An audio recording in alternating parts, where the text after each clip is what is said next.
Oh, what a day! What a lovely day!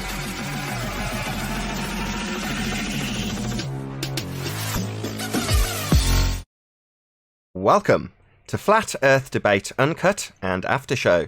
I'm your host Nathan Oakley, and if you are new to this channel, or you've not done so already, then be sure to subscribe and hit the bell notification icon to keep up to date with the Flat Earth Debate. If you'd like to support the channel, there is a super chat that runs alongside each of these shows while they premiere. There's also a PayPal, Patreon and crypto link in the info box below the video. Speaking of Patreon, I'm going to do a quick shout out to all of you who do support me on Patreon. So a massive shout out of thanks and appreciation to Henrik86, Muted, Dick Earth Skeptic, theflatearthchannel.com, Chris Hellman, NA Literalist, Steve ALM, Maria Neelands, David Robinson, Unbelievable Productions, Blue Ridge Ranger, Rob H, Burn Fat Till My Stomach Is As Flat As The Earth, Nathan Thompson, The Real Gabster, Windrider, Missouri Bear, Liam Nedrick, Dank, Edwin Johnson, Erwin Jennisons, Abraham Mohammed, Dave Rakia Gafford, Naibai, Adrian Quintana, Skeptic936, Life is Short, Fireball X, Felix Hung, Texas Mike, God Rockin, Kirsten Smith, Tina Baker, Alistair Main, and David Wayne Foster. So a massive shout out of thanks to all of you for supporting me on Patreon. Let's have a quick look. We have got several people in the live stream, so I'll raise the mic on them again, and you can enjoy the dulcet tones of whoever the hell is in there while I set up for today's live show. Yeah, QE and him on the 24/7 arena. It's with this natural and synthetic nonsense. They just either they don't want to understand, they can't understand, or it don't fit their narrative. So they want to measure stuff and call it science. It's just that simple. But you know, in synthetic, the end result is man. So I don't understand what they're not getting. A lot of their nonsense comes from man-made stuff, right? Without any actual phenomena observed. Well, if you're going to assert nonsense with a contraption that you've built and call it science, you're going to want to defend being able to be capable of testing a man-made object or phenomena as being valid science. It isn't. It's the study of the physical and natural world. And the reason it's the study of the natural world is because anything synthetic is made by man. So you know what the cause is. Man made it. No need for experiment then. No. Hey, 10th man. Good morning. Morning, 10th. Morning, Hey, Dan. Neil. Morning, Did I guys. catch? Who's that? Hello. Hey, did you see Spurs' short clip? I did. Yeah, I know you did. I saw your comment. Neil, did you see it? I didn't see it. No. Oh, it's worth. It's classic. You should play it, Nathan. I haven't got it prepared and I'm doing another thing. I may play it in the show. Yeah. You should. It's good. It's very good. Is it a clip from the PhD guy? Oh yeah. Yeah. Yeah, I mean, more nuggets to pull out of there. Yeah, Oh, but yeah, he the did great. arrogancy of that guy. I'm the PhD here. Well, you're going to love the title of this one. He might actually be... how can I put this? It might be worth reserving judgment. So, I was chatting with Sleeping Warrior this morning, and it turns out he actually got in touch with Sleeping Warrior. Oh, Tuck of the Devil.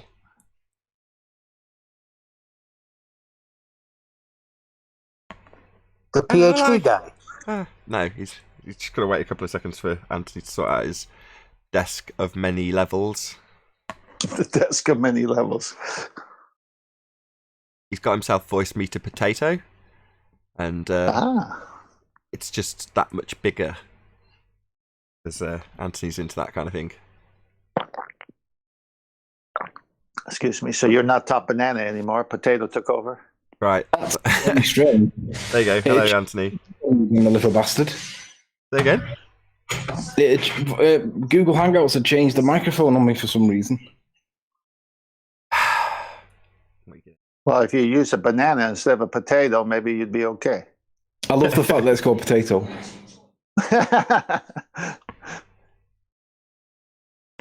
So, When you were saying, Nathan, about reserving judgment. Well, I was about to launch into a brief explanation that he sent you a fairly sincere apology. Yeah. I don't get called honest very often. It's usually dishonest. But he actually sent me a relatively nice apologetic email.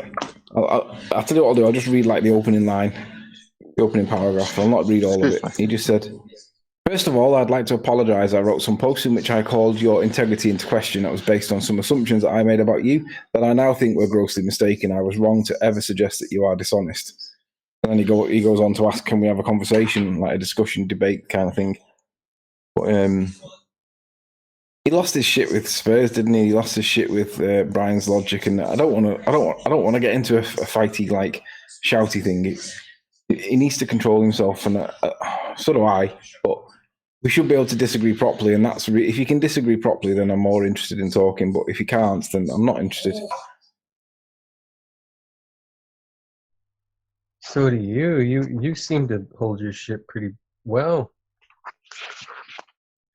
I think. Yeah. I think the most important thing is that we all learn to disagree properly, because then we can make progress if we can. Sometimes you can't agree. Sometimes you end up having to agree to disagree and just respect each other's different opinions. But it's too easy to just lose your shit and start calling each other morons. I think if there's any going to be Someone needs to tell Nathan that thing. We've all got to agree better, disagree better. Vacuum, when somebody's talking, that means you wait till they're finished. I thought it was the right time. Sorry, Neil. I think the problem is that they don't know their own side of the story, and then they get equivocated with everything. Yeah, but Anthony, some things are not opinions. I know, but like I say, he picked me up on a citation for time being different to the passage of time. Now, to be honest, I think time and the passage of time doesn't need any explanation, but in the context of independent variables, he wanted a specific independent variable citation that said that time was different to, and I'm not going to find that straight away. There's probably one somewhere. I'd have to troll for it, and I've just got to give way on it. But the next thing that he said that I wanted a citation for happened to be that he had a degree.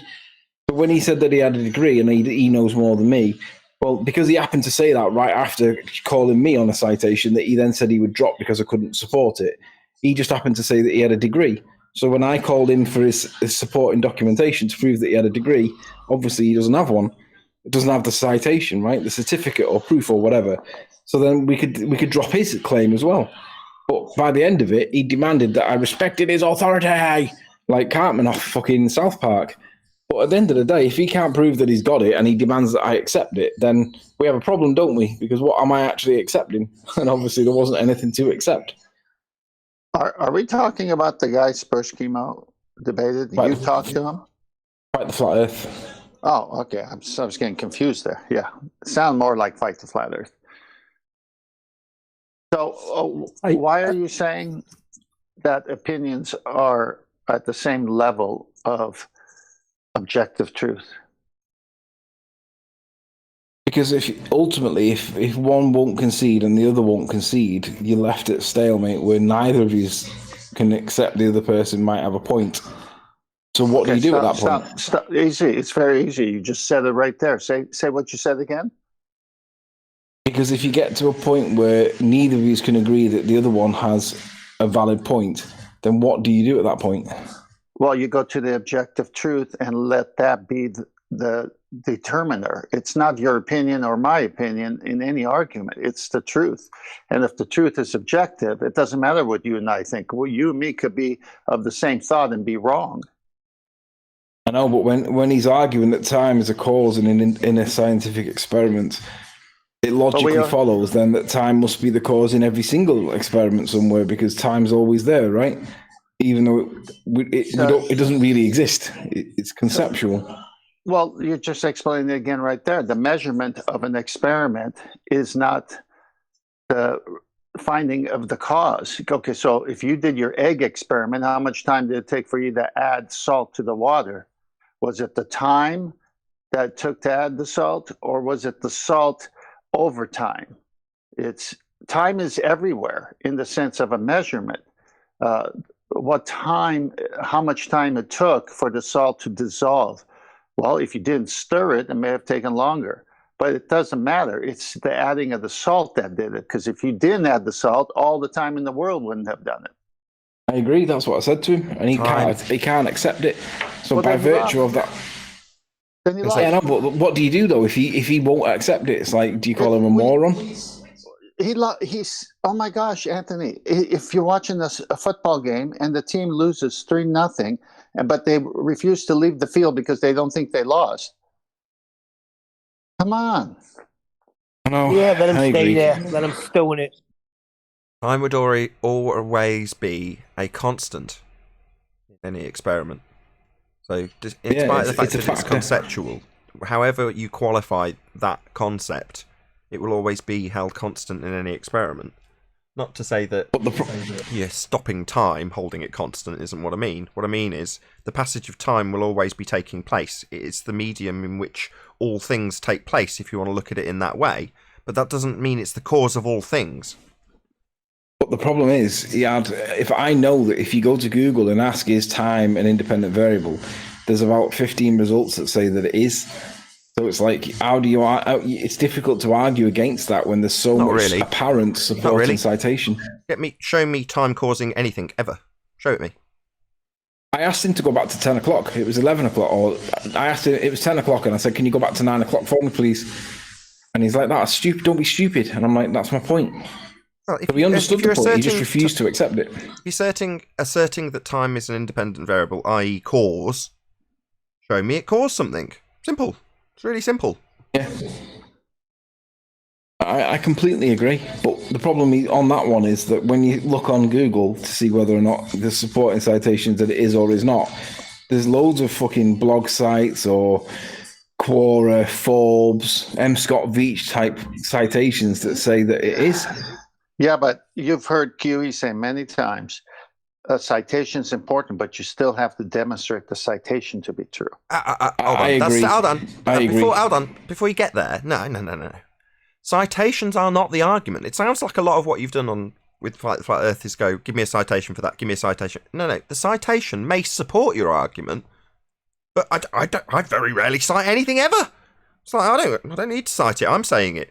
And I'll demonstrate it by example if I need to. But do I need to cite anything ever? If it's a quote, maybe. Just to prove I haven't made up the quote. Now, that's only the case because we deal with people who make up quotes all the time. Yeah, precisely. It doesn't look good, though, when there's so much on the internet supporting that fallacious claim that time causes things. It's like the internet's full of shit. Well, you can claim whatever you like. That's one thing you can point at and say that's BS. You can write it down and publish There's only one independent variable, isn't it? Only one. Yeah, of course. No, it's not an independent variable. You can't vary and manipulate time. So no, absolutely, it's not one independent variable. Time will always be a constant if you want to look at it like that. However, you'll never vary it, you'll never manipulate it, and it will never cause anything. So to suggest it's an independent variable, aka cause, is absurd. That's not my point. That's not my point. My point is exactly the same as yours. You cannot have time as an independent variable because you cannot do an experiment without time. So time, it needs to be in all of them.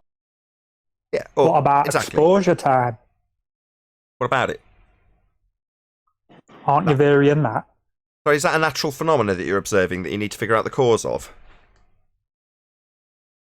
I don't know. It's just a question. Well, then why ask? Because I want an answer, Nathan. Come on. I'm asking you a question about your question. That's how debate works. So you've asked me a question. Is development of a man-made film incapable of being scientifically inquired? Based on time being the independent variable? Number one, is this a natural phenomena? was my question. You said, I don't know. Well, think about it. If you're doing an experiment, you can Don't tell vary me. the time you I just asked a expose question. You've ignored it. This isn't going to be a very long time that you stay here again, is it? Because you're not cooperating. I've asked you a question. You've ignored it. Is this a natural phenomena or not? What? Not stammer and stutter. Is this a natural phenomena, yes or no? I'm asking you to clarify what. What? I know you're asking me, and now you've explained that you've got an example you want clarifying. Now I'm trying to lead the Dumbo down the path that explains that science is exclusively interested in the physical and natural world. Now, at the beginning of the show, we started detailing the difference between synthetic and natural. That's because if it's synthetic... I don't understand your question. Why are you talking through me? Hello? I was in the middle of a sentence. Did you not listen to Neil earlier when he explained that when someone else is talking, that's not when you talk? You're just ignorant, poorly educated, rude. That's not your cue to laugh through me while I'm still explaining something. If it's synthetic, I'm still talking. Hello? Okay, Nathan, go on. Go on. You don't need to give me permission. You need to shut up. Interrupt me again, I'll remove you. Simple. One more chance. I don't care. All right, that's it. Piss off. Care, Get out, you stupid prick.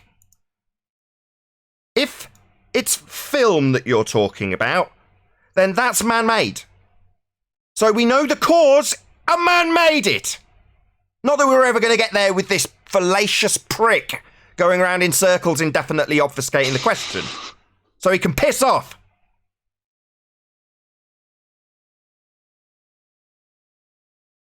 Yeah, back to where we started. That's what I mean. For Sleeping Warrior. Synthetic versus man-made. So do we need to put development of film through the scientific method and assert that time is the cause? Because, of course, if you sit with development film, not that this is in any way natural, on a shelf, it's just a question of time before it develops itself. No. Morons. That would be a waste of time. And that would be a figure of speech. Can't waste time. Well, it's a conception and a convention anyway. Right on.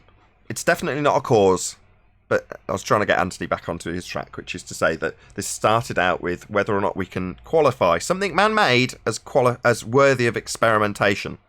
That is to say, you want to figure out the cause of it by varying and manipulating that which caused the effect in your mind, but you already know what caused it if a man made it. You're going to get to the varying and manipulating, and what's it going to be varying? Well, the bloke making it. Or woman.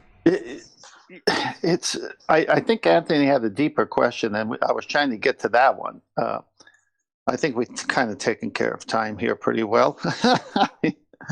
Even right now, I got on your show and time has passed, but it's a conception. It's what I call, minutes and seconds or an hour or whatever. If I got on your show and nobody had time, would I still be on your show? Of course I would. But how would I know what time, keyword, to get on your show? So we use it like chapter and verses of the Bible to find things. It's just for measurement. It's not anything that causes anything. I have to get on your show. I have to push a button. I have to have internet. Those are the things that aid me to get on your show, not time. But Anthony's deeper question was, how do we get along if it's a difference of opinion? Well, we get along if it is a difference of opinion. Difference of opinions are good. I don't want everyone to think like me, or else I wouldn't have a conversation. But when it comes to proof and truth statements and things that cannot have an opinion attached to it because it's one way, those things, they're just a bulwark against opinion because they are what they are and they divide. So what do you do in this situation when we say that science is like about the natural world? And he points out that we can do science on technology. And I point out that technology is man-made and synthetic, and it's a trilogy, not a dichotomy.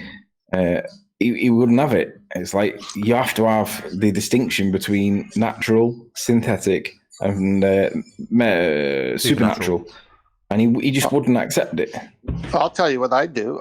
When I first heard this, because I'm new to all this scientific jargon, if you would have it, I was just interested in getting out of school and starting a business. That's where my mind was at. So, but based on being on the show and hearing the dialogues, I went and checked things that Nathan said and QE said and these ballers say.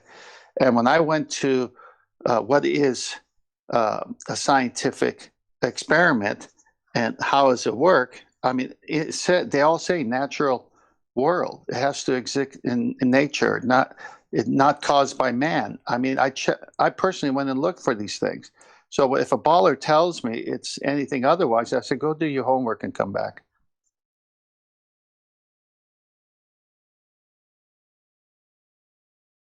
See what I titled this show, Sleeping Warrior? Oh, where do I see where do I see it? Hopefully it'll appear in the live feed. Bloody hope so. I don't see it at the moment. It's not in your subscriptions feed. Live show. I've scheduled it. Should be appearing. Oh, I've not had the notify yet. Let me have a look. That doesn't mean it's not there though. No, I don't see it. Okay. It's really random how often I don't get your stuff, your links, you know. Yeah, subscriptions. I know. There it is. Respect my authority. Respect my authority. Yeah. Yeah, I mean, how do you appeal to authority, right? It was great because he moaned that I didn't have a supporting citation so that he could then drop my assertion that time and the passage of time were different. And the next thing he brought up was his degree. So I just said, can you prove it? And he was like, what? You mean produce my certificate? And I said, well, you just said that you had one, right? Now, really, it rarely comes up. But if you say that you've got a degree and that I've got to conform to your intelligence, well, okay, let's see that you actually have it then. Oh, I haven't got it. Well, we can drop that one too then, right? If you just drop mine, and then I can drop yours too.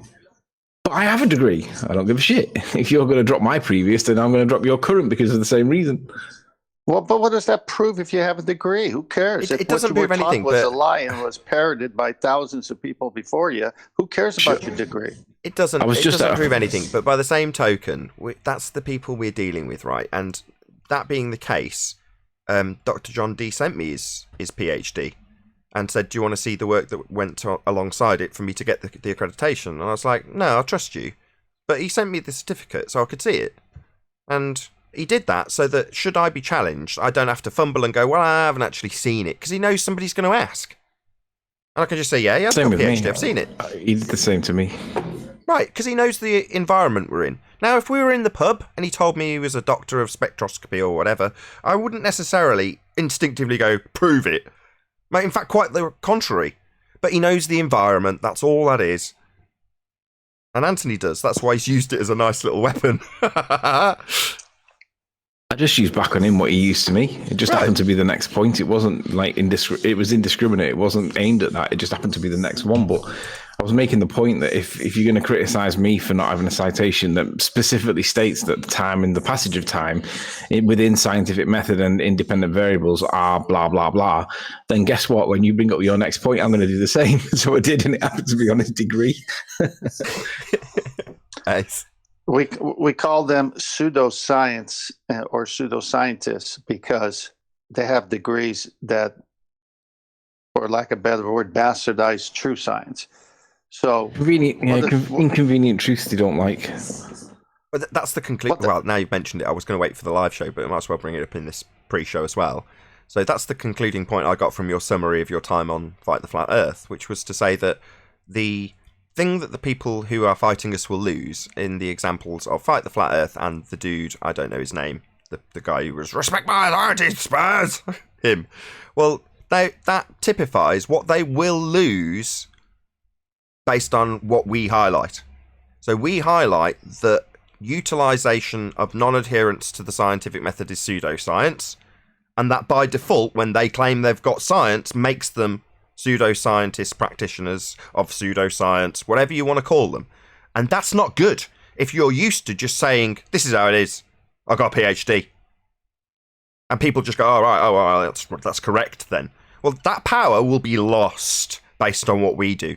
So they've got a reason to fight with us about this. Because the respect my authority and waving your PhD around, that falls on its arse when someone like Spurs, with absolutely no credits to his name as far as I'm aware, says, well, let's see the science then. And they go, no, you will just accept what I say. No, we won't. That's what you're learning, right? PhDs out there that aren't backing what they say with actual empirical evidence. Yeah, we're just going to hold you to task, especially if you use the word science to pepper your nonsense, which they all do.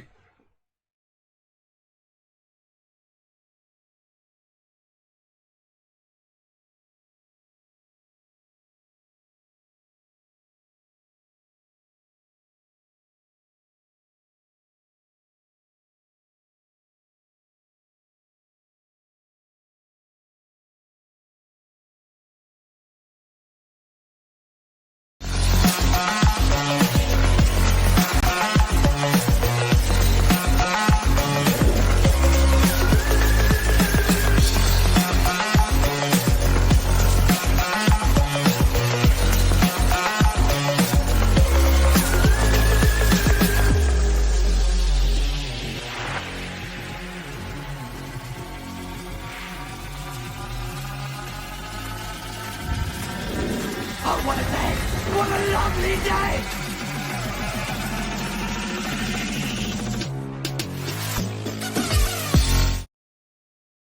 Welcome to Flat Earth Debate Live.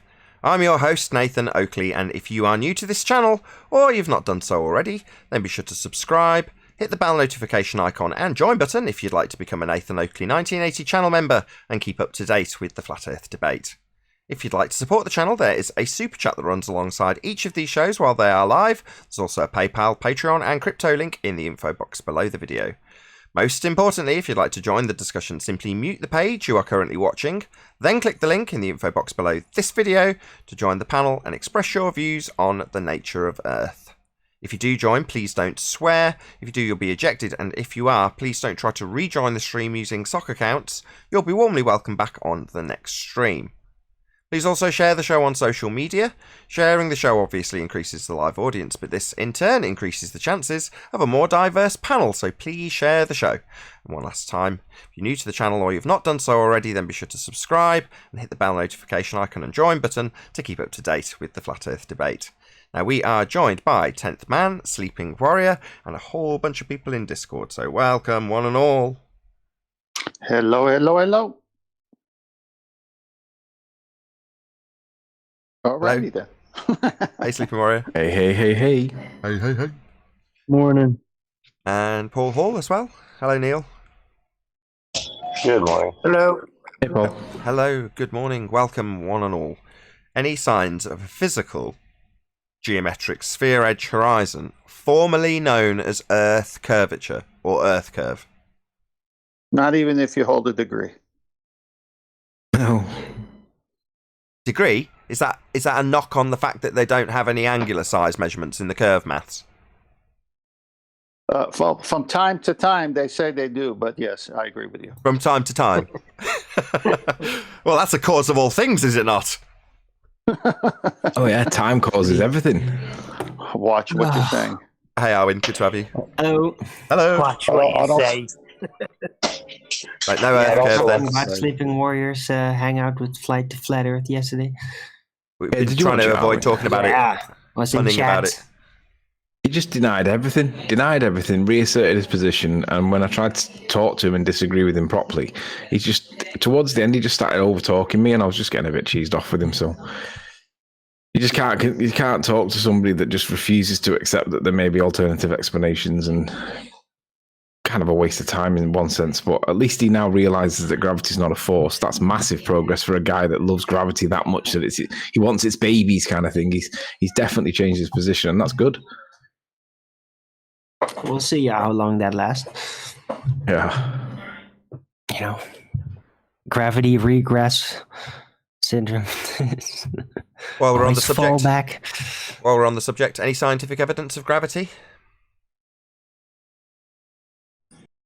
No. Oh, Can't very manipulate it. Any evidence of axial rotation of the Earth-based variety? No. No, stationary. Any single viable hypothesis from any of the fields of astronomy, cosmology, or astrophysics? Do you know, you need to put seismology in there because seismology gets cited a lot, and that's definitely one of those observational, interpretation-based disciplines, fields of study, but it's definitely not science. So can you please put seismology in with those in future, Nathan? But does it not only get used for the farcical assertion that we have a molten iron core? Is that not the only thing that it addresses? Well, no, not really, because that guy that was against Spurs, Anthony Purcell, he's something to do with seismology, and he thinks that gravimeters prove that there is a force of attraction that doesn't even satisfy the current understanding in physics, but he demands that his gravimeters and his seismological studies identify minerals under the ground and therefore prove gravity's force. Didn't Spurs go through this in terms of its scientific validity? Wasn't that what he got quite angry about? He did go through it, Nathan, but he wasn't able to conclude the point because the guy lost his marbles towards the end of the point. So I think that he might have missed the point and attacked instead. Any evidence of the distance to the sun? No. Nope. I Any don't evidence? think there is a sun. I think it's fake. I don't think Just the sun's seems like fake. a sun. What are you talking about? I can see it right now. What are you on about? I don't. That doesn't make it fake just because you can't see it at this very moment. Yeah, but as an object, I don't think there is such a thing. What do So you mean what by you're saying object? is it lacks physicality. Yeah, I was going to get to that. What do you mean by object? Right, exactly. What do you mean by exactly? Wait a minute, what do you mean by I don't know. physical? I just call it fake just to agitate the baller some more. Because I it's see. not literally fake. But you could think of it as fake. It's not as good as That's where fake. he was going this whole Yeah. time. I like it. Fair enough. That was worth the wait. Moving on. Any evidence of a Wait. self-perpetuating? What do you Go, mean go, by go. not physical? Not physical. I don't know. Might be physical. There's no proof for it whatsoever. There's no. Yeah, but does that mean that you've disproven that it's physical then? But also, define what physical is. Don't you have to? You can touch it. It's got You have physics. to interact with your senses to be physical. The light from the sun Okay. interacts with That's my okay. eyelids, so there's a physical nature to Well, light. if you're talking about a pedantic, separated Paul. object, Hold then on. proximity is a thing. Paul's being pedantic, but correct. Okay, tangible as opposed to physical, meaning you can touch Tangible it. means you have to touch it, right? Yeah, tangible. I can feel the light. I can feel the heat from the sun with my hands. That's still tangible at some level. Yeah, but that's not the sun. That's light hitting you. Just happens to be coming from that direction. So you need to be more specific. You're saying the source of this light and heat, you're not sure if it's physical or tangible. You need to be more specific, right? Well, I could even go as far as to say I don't even think that the sun is the source of the daylight, really. I think it's just an apparition. Just an effect. Just to summarise, only because I know what Arwen's saying, he's said it many times before. In other words, that whatever it is, the daylight comes, and as a consequence, we have this point of light in the sky. That doesn't so it's not the other way around, as is asserted, which is to say the point of light in the sky causes the daylight. That's the assumption that we're all under. Well, I can't disprove what Owen's saying. It's only a suggestion after all. But he's saying, well, let's just give it as the complete inverse of that. The daylight causes that spot in the sky to appear. That's what Owen's saying. Yes. Yes. And I'm very interested for myself to continue that train of thought and see what I could compare it with, what I could expand it upon. Maybe, some kind of electricity manifested light effect. I don't know. I'm still touching in the dark somewhat as to like how would that physically be possible. But I think that it's just light manifest. It just comes from that direction in the relation to the position on the Earth, and there is a rotation going on of that light manifest. Well, from a biblical worldview, there might be truth. Hold on. I got two people. See? Hold on. Go on, Chemo. Sorry, Paul. Yeah. So in any hypothesis like this, Arwin, as with the globe, so we could all say we're on the globe right now, flying through space, because we see ships, because we have angles, because the shadows all give us the indication that we're on a globe, and that gives us a radius also. So so now we have to go about falsifying this. No, you don't. And prove that we are incorrect. So, Arwin, if you think the light is coming from not the sun, you would have to show to yourself, not us show to you, you would have to show to yourself that you are wrong. Yes? Do you follow? No, not at all. What are you babbling about? So, Arwin's saying the light doesn't come from the sun. No, he's just postulating that the current assumption is that the sun causes the day to become bright. So there's a physical body in the heliocentric model, a burning ball of gas in a sky vacuum in violation of natural law, and that, as the Earth turns, comes over the curve of the Earth that we don't see and can't measure, and lights up the ground beneath it. That's the general assumption. Now, once you kick all that to the curb because none of it's valid, none of it's been proven, and a lot of it's based on nonsense like sky vacuums in violation of natural law, you're then left with a blank canvas. Now, Arwin, starting at that blank canvas and going, what if there is a mechanism above whatever the sky is that creates the day? And as a result of that mechanism, we see a focus point of light because of perhaps the atmosphere focusing all of that energy into one point. And that is the sun. In other words, the sun is a result of it. Now, he's just speculating. He hasn't got a vaguest idea. And more power to him. You know, it's good to speculate. It's good to have ideas, philosophize, kick these things around. But he's in no way certain that is what it is. But there's no... Just let me get to the end. I'm nearly there. There's no reason to actually say the prior thoughts of how the daylight works. There's no reason to cling on to that. And I think that's Arwin's point. I might be wrong on that. Well, you said you're right. And that was a really good feedback. Why have I got an echo? Because Arwin's talking. Oh. He's just saying, anyway, go ahead, Spurs. Because you said prove, and science doesn't prove things. It falsifies things. No, it doesn't. Who's giving you this nonsense, Spurs? You were doing so well. Go on, I'm listening. Where have you got this from? Where have you got this from, Spurs? Spurs is having a joke. Where have you got this idea from that science is out to disprove rather than prove? What's giving you this idea? I think it's a good idea. I didn't ask whether you thought it was good or not. So where did you get the idea from? Well, I was listening to Anthony and Craig yesterday. Did you listen to it? I've had a précis from Sleeping Warrior. I called it. So I kind of understand where they're coming from now. Where we have an idea, just like what Arwin said, right? Now, again, you can agree or disagree with this method, of course. But let's say, because they like to start with the hypothesis stage. Now, I already know you have to have an observed phenomenon. I'm not arguing. But the idea to prove your claim to persons, this method is a good method. Let's think about it. Hold on, before we move on. Who's they and what is it you're trying to prove?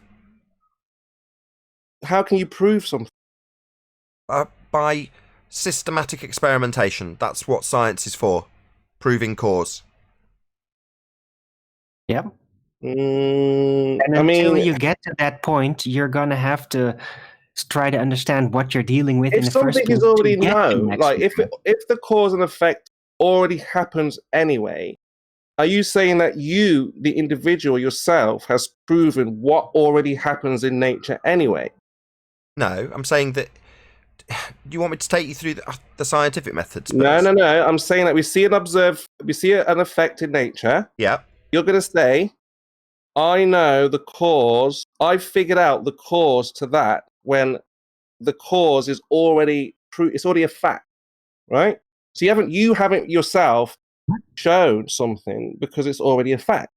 If it's already happening. Hold on, give me an What are you talking about? Hold on, sorry, let me finish, please. So Arwin hasn't already given us what already is. We don't know if it already is. He's not Arwin claiming has an this is idea. science. He's not at any stage claimed scientific validity to this. He's just shooting the breeze and giving an idea. It's more a mental exercise to untrain people of this physical assumption bias that Arwin describes. Sorry to put words in your mouth, Arwin. No, you're right. You're totally right. That is Arwin's exactly right what I'm to doing. do this. And the only way Arwin can know if he's right or not is to falsify his claim and show that it's not what he said. Okay, I think I've understood what the issue is. Right. Once you've got a phenomena that you want to know the cause of, you don't say, I know the cause of it. You have a supposition of cause. Your independent variable is what you presume, at this stage not yet validated, caused the effect. Now, when you formulate hypothesis, so at the hypothesis formulation stage, you have two halves to your hypothesis. Now, the first half is called the alternative hypothesis. Now, that is the supposition that you will test. So, if A, that's your independent variable that you're going to vary, if A, then B, the effect that you observed. So, you're going to vary A to cause B. That's the supposition that's yet to be validated in the hypothesis formulation. So you're formulating a supposition of what you think causes the effect you've observed. If A, then B. That's the alternative hypothesis. There is also a null. The null states the contrapositive. If A, that which you will vary and manipulate, then not B. I.e. you vary it and it does not cause the effect. Now, upon the experimentation stage, that's the actualization of the hypothesis. In other words, it's no longer suppositional, you're going to actually test it. Vary the thing you think's going to cause it. Get your hands on it and make it, vary it, right? You're going to do it. And at that stage, you're going to do one of two things. This is what gives science the empiricism that it has. And it's the reason people want to steal it. Because it's empirical. That's powerful. Once you perform your experiment, you're going to prove one of those two statements to be true. Prove. So you either prove your null, if A, not B. You prove it if you vary it and it doesn't cause the effect. Or you prove your alternative, which is what you're trying to do. That's your aim, to prove your supposition correct. Vary A, cause B. That's what you want to actually achieve. But regardless, providing you do the experiment, actualize the hypothesis, you'll prove the null, the default position, or you'll prove the alternative, the thing you're actually testing. You're not trying to disprove your supposition. You're trying to prove it. You don't test the null. You test the supposition. You vary the thing you think causes it, not the null. Does that make sense? I mean, how does that work in the real world? How would Arwin test where the light comes from? He's not presented it as, I've said this already, he's not presented this as an inquiry that he can validate with science. He's not saying sun phenomena presumed cause machine in sky causing daylight. He's not saying that. Right. Well, if anything, if I can that's ruin exactly the moment, then exactly I would say that the sun is an effect. I see. Hold on. Let me respond a little moment. Arwin is saying exactly the same as the globe earthers. He has a justified reason to say, it doesn't seem to me that the light is coming from the sun. I have this, this, and this to reason why. Okay, I get it. So Stop. Okay, Spurs, thank you. Arwin, are you in any way asserting this as being true and must be accepted as proof positive of what you are postulating? Are you suggesting that in any way? Do this either. Hold on. I'm not really, I haven't made up my mind yet. I'm still trying to figure it out. I'm not ready to get to the hypothesis stage yet. Gee, thanks, Arwin. Look, the way to throw yourself under the bus, Arwin. Oh, sorry. It's the same thing as the globe earthers. They're still trying to figure out their universe. They haven't just stopped at the ball. I wouldn't just stop at the light there. Once he gets that answer, he'd want to know more and more and more. Same as the globe. Yeah. They're all based on that. So that if Arwin now, for example, in his own mind said, right, the sun's light doesn't come from the sun, and then therefore this, and this, and in his own mind built a narrative based on that, that's what would happen. And if obviously Arwin had the funds to push that and get that in schools, that's what would happen. Yes, you're right. Okay, let's not drag this out. You're right. Typically, and in the past, I've given Arwin the same lecture. You know, now I give him a little attitude. Why not? He's just speculating. Now, the fact he threw himself under the bus by saying, I haven't decided which one's right yet, well, that's his own problem now, and you can feel free to have a nag at him. He's right, though. He's right. And he's doing exactly what the globe earthers have done. And if we work with this, like, as a positive... What? How? Oh, look, Arwin, you just said you hadn't decided whether it was right or not. And I've got to agree with Spurs, right? He's had you. Yeah, so, no, you don't just decide. You have actually got a phenomena you're asserting the cause from at this point. You weren't, but I can't save you anymore if you're like, I haven't decided yet. Story, I'm going to... Go on. I meant I'm not there. I'm not even ready to get to any point concern. I'm just trying to figure it out. But I have ideas. Right. I have model conceptions. Oh, God, Arwin, I could kill you. Right. No, the way you figure it out. Hold on, Spurs. This is my point. This is why it's a good way if you have just you, not the world. This is about you as the individual. If you think, well, this is what the cause, well, not the cause, this is what's happening, this is probably the cause. So then now you have to go out there for yourself and prove that you are wrong. And not wrong. Oh, God, I was completely ignored. Not wrong. So if Arwin's going to actually do what you're now tying him into doing, which is validating his claim scientifically, and based on Arwin's words, there's no reason why he shouldn't. He's observing phenomena after all. Well, if he's going to do that, he's going to follow the process of presuming what caused the effect we're detailing. That's the sun. And then he's got to vary and manipulate that which he presumed caused the effect in a controlled way. That's science. Not, I haven't decided yet. No, you've got a supposition that you need to figure out. That's the only thing that needs figuring out. And if you figure out your supposition, you haven't figured it out as in you use the hypothesis to say that's what's actually happening. You don't mistake the hypothesis for the explanation. It's just a supposition yet to be tested. Now, Arwin at the moment's just got a supposition. Pie in the sky. But if he's going to actually assert it, it's like, well, no, you can then validate it. You've got a method for that. That's what we're talking about. No, it's clear. If you actually look at what you're saying and what's being said, this can be used as a positive. So we could all say, yeah, we're all globers right now, right?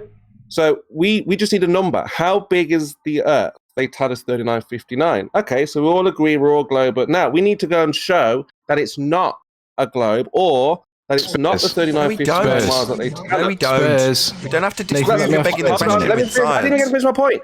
So last point, 10 seconds. So the whole point of the Black Swan falsifies their model. Over to you. I had a theory that the medium, the density of the medium might cause an acceleration. I didn't set out to try and disprove that theory because I thought that's what the cause of the egg to move would be. So I did Hold on, stop saying again, slow down. Where did you...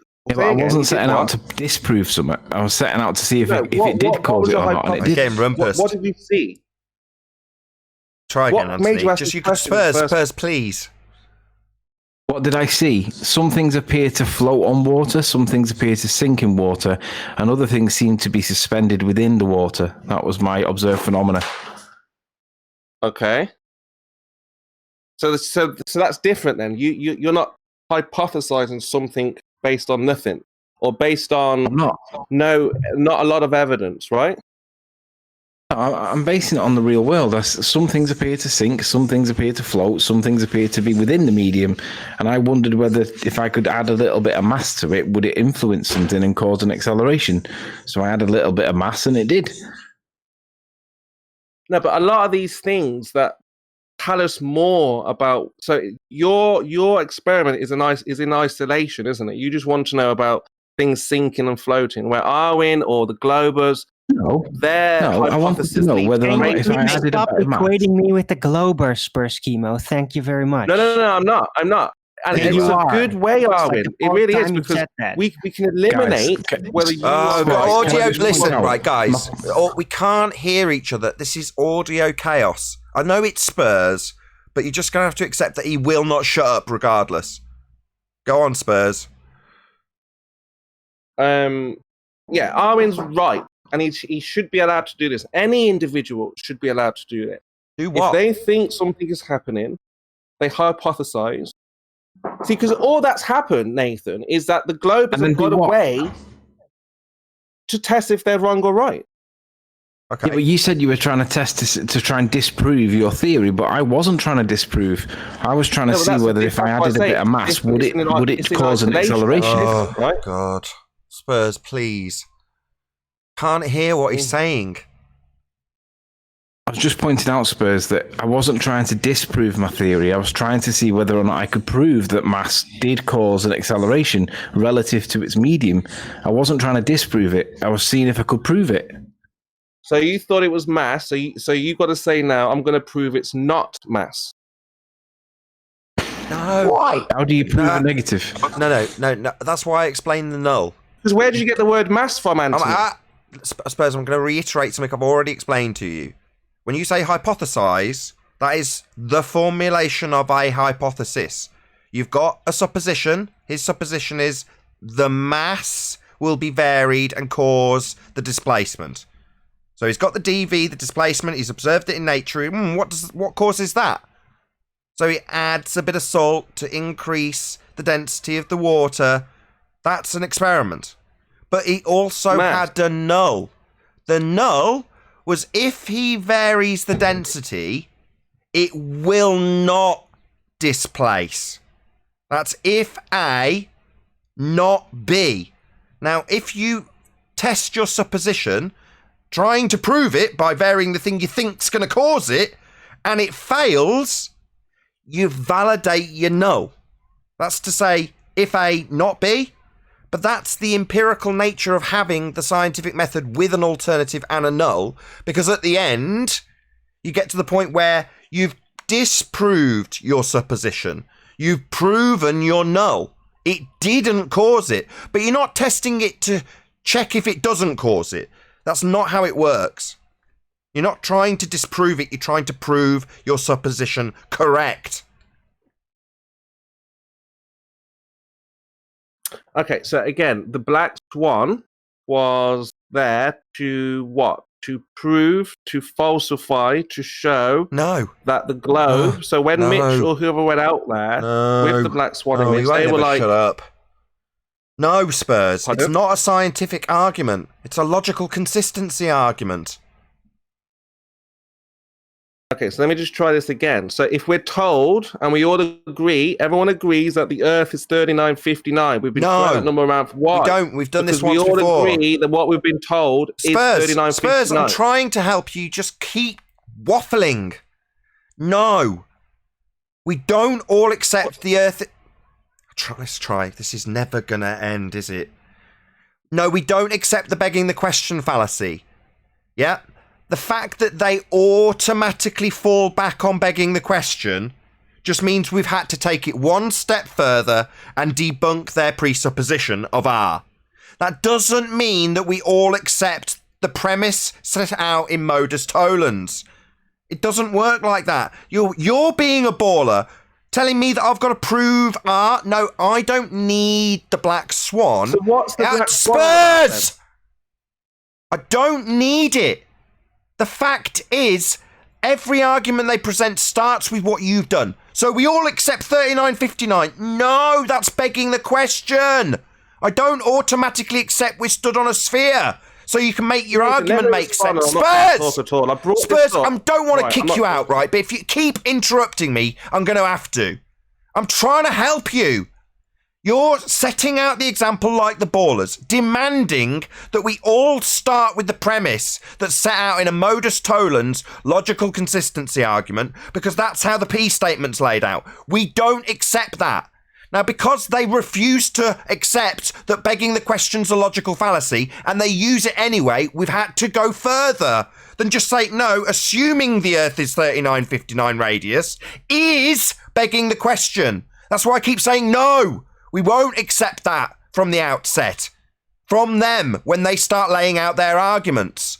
That's completely devoid, apart from our isolated modus tollens argument, where we set out the parameters of their begging the question fallacy to debunk it with logical consistency, which it does not have. They don't have a sphere edge horizon. But that's isolated to the modus tollens argument. It doesn't suddenly mean that I accept anyone demanding that I accept 3959 radius as an assumption. I don't, and neither do you. You don't need to suddenly accept the P statement and beg the question all over again. For the love of God.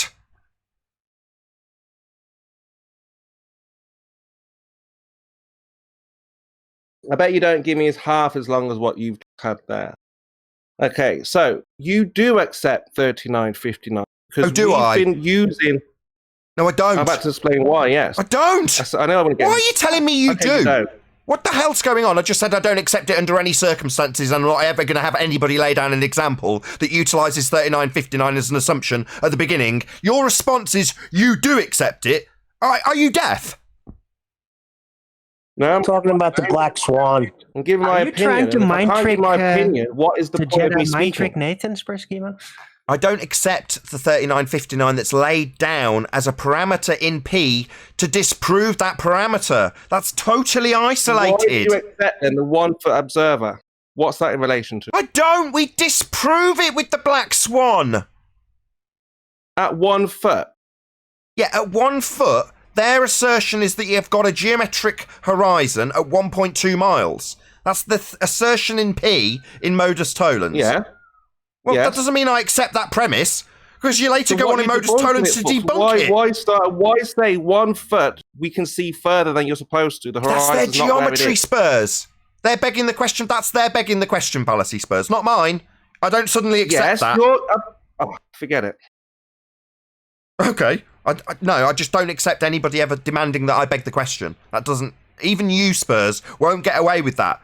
Now, when it's formulated into a logical consistency argument, then you've got a conclusion that doesn't stack up based on the premise. And the premise is their premise that Earth's a sphere, not mine.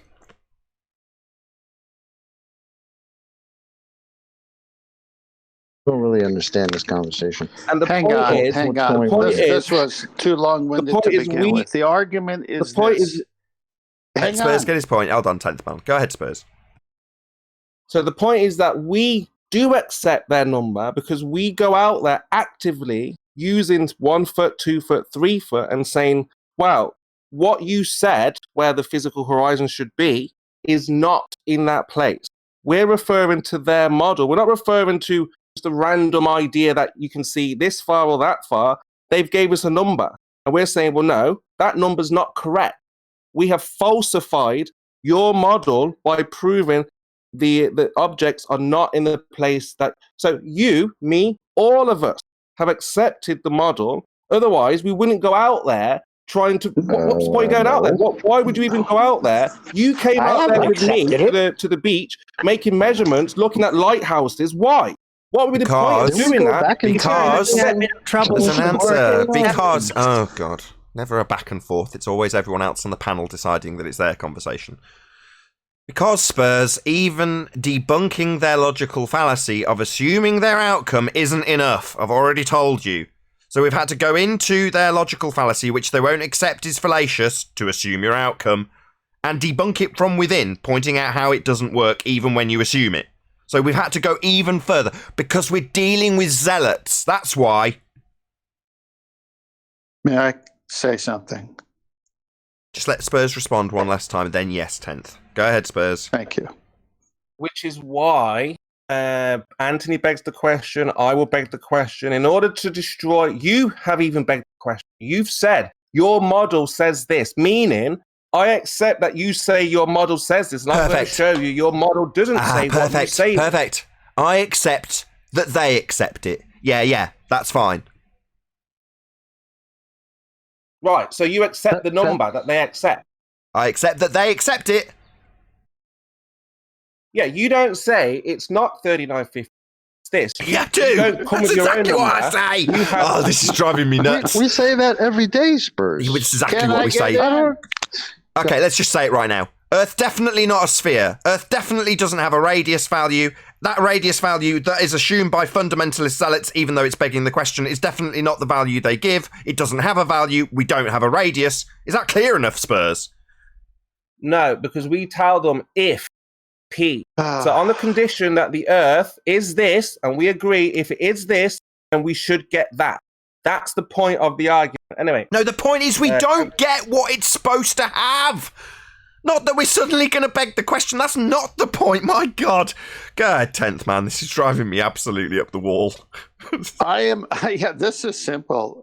QE's modus tollens, right at the beginning. If the Earth is a sphere with a radius of 3959 miles, then horizon distance measurements must be no more than 1.225 times the square root of the observer's height in feet.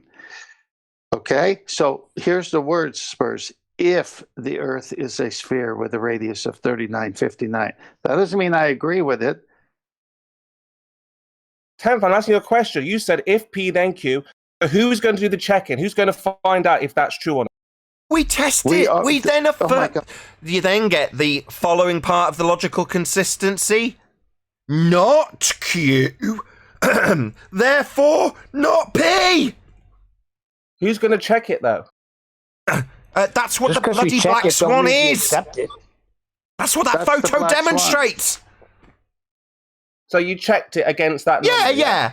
Yeah, we've got these oil rigs that demarcate where the horizon is. Their geometric horizon would be at 1.2 miles, and we know it's considerably further because we've got a photo showing it. Yeah, we've checked it, Spurs. So you checked it? Yeah, we've checked it. Against their claim of geometry that's a begging the question fallacy. They just don't accept that, even though it's logically fallacious. We have to go even further and physically demonstrate how their logical fallacious statement of an assumed R value is fundamentally untenable based on their own geometry. Yeah, we've got to go that far because that's how deep the zealotry we're dealing with is, Spurs. Well, you interrupt me for about the 50 fucking time. Dealing with zealots. Even when you point out their reason is fallacious, we still have to go further, Spurs. Zealotry. Look it up. Okay, so the only way we can know they're zealots and they're indoctrinated is by checking. Checking that the number that they say it is not what they say it is. That's the only way we can know that they're zealots, that they're using a radius of this size. The only way we can ever know any of these things is by what they tell us.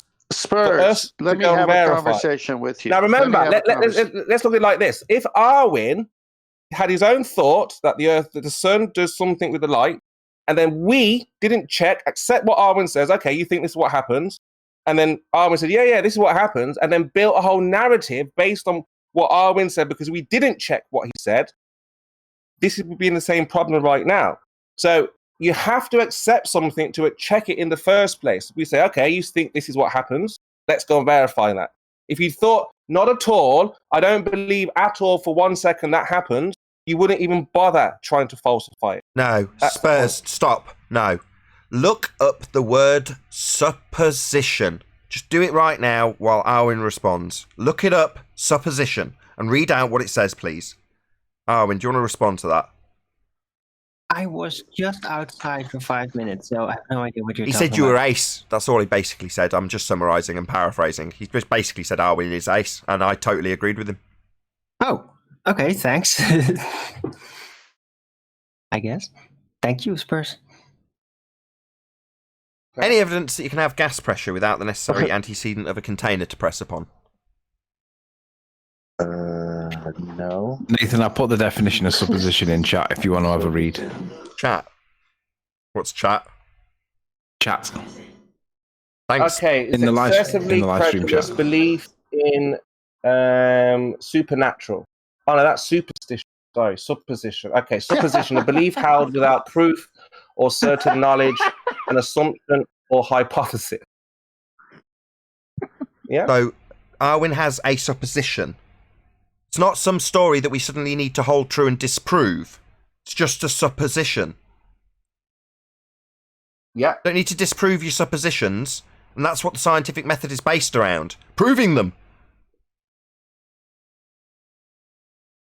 No. He has a justified belief in this. This is without proof or certain. He has knowledge. I don't care. Arwen has knowledge. I don't care. This is philosophy. It's very interesting.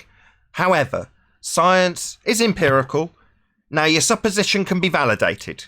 Simple. If your supposition causes the effect you've observed, then you've validated it. If it doesn't, it doesn't. That's it.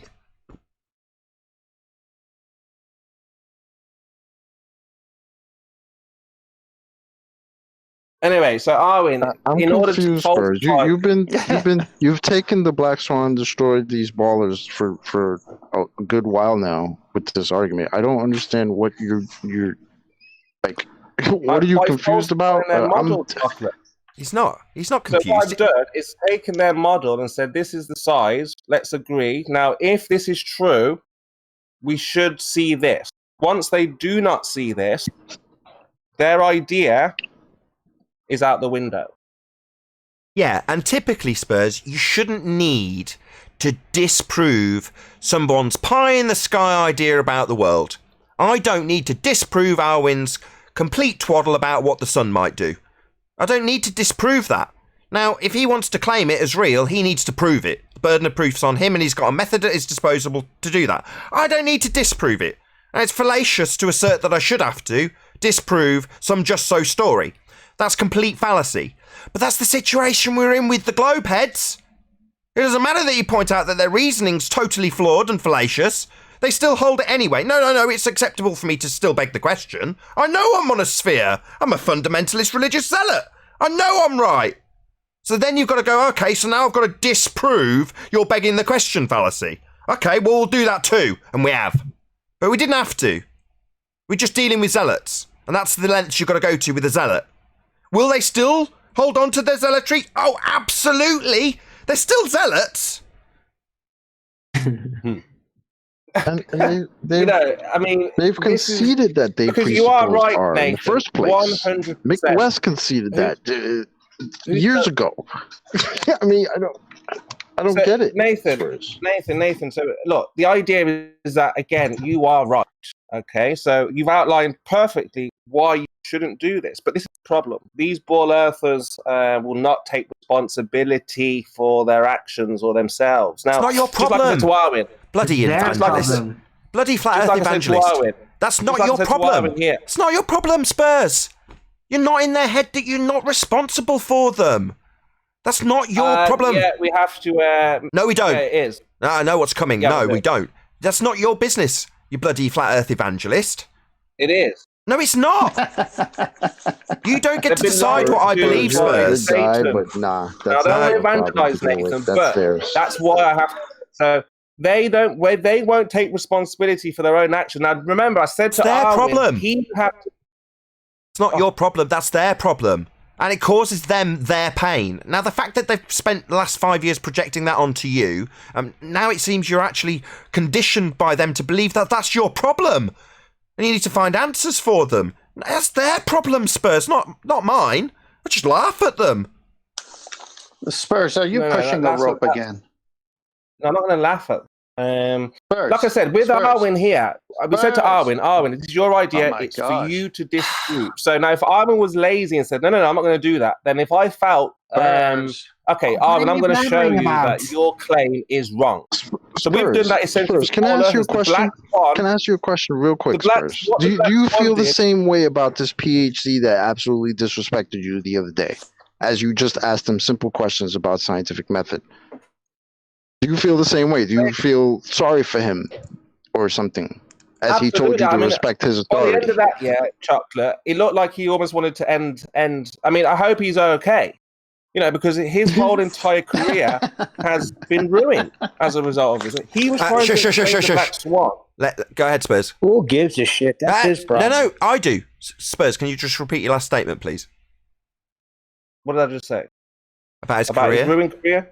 About his career. Yeah, it ruined his entire career. And I'm just looking at this guy thinking, goodness me, what have I done? So it's not a good... It is... I mean, you just want to tell people the truth. You just want them to transition from globe to flat peacefully, not be like, oh my God, I can't... So as he was looking at the Black Swan, he was completely lost trying to explain the obstruction. So this, for me, this was me falsifying the model with him.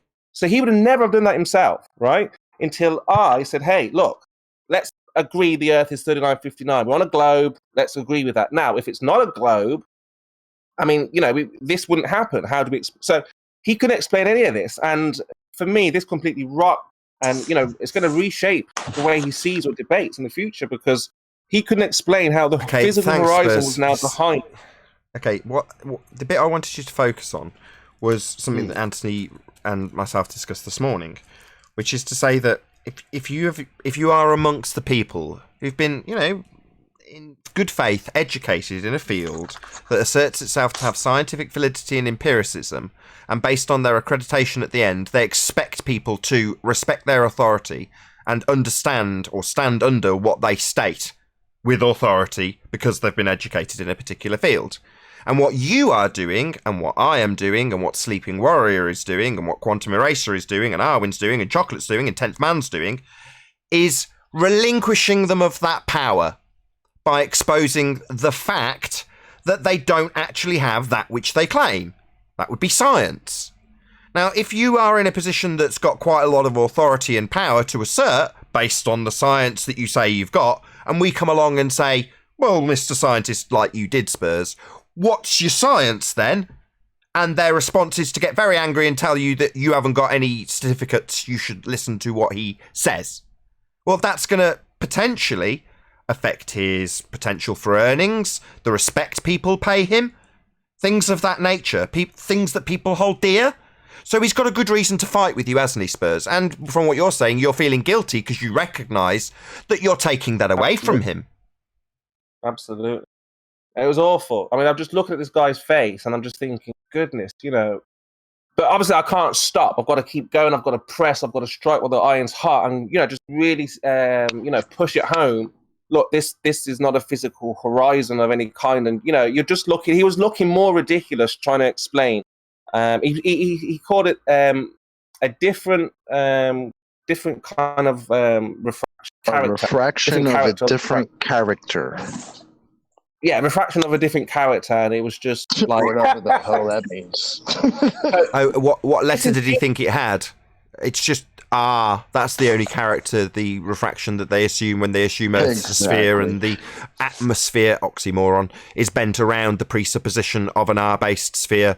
That refraction's only got one parameter. They fiddle with the numbers. That's R. That's the constant R. 7 over 6R, well, it could change to any value they like, depending on what they want to change it to. But it's based on R. So what refraction did he think that they've got? They've only got one. It's terrestrial, otherwise known as standard refraction, based on R. Their assumption that Earth's a sphere and the atmosphere is bending around the sphere that they assume at a rate of the sphere that they've assumed. It's the biggest begging the question fallacy. That's why we've got to do what we do. That's why we've ended up with modus tollens. Because all they do is they slap another assumption. I'm going to assume Earth's a sphere. Well, it doesn't work. Well, I'm going to assume Earth's a sphere and light's bending around the sphere. Now it does work again. Well, you haven't got the geometric horizon to bend the light on. I'm going to assume Earth's a sphere.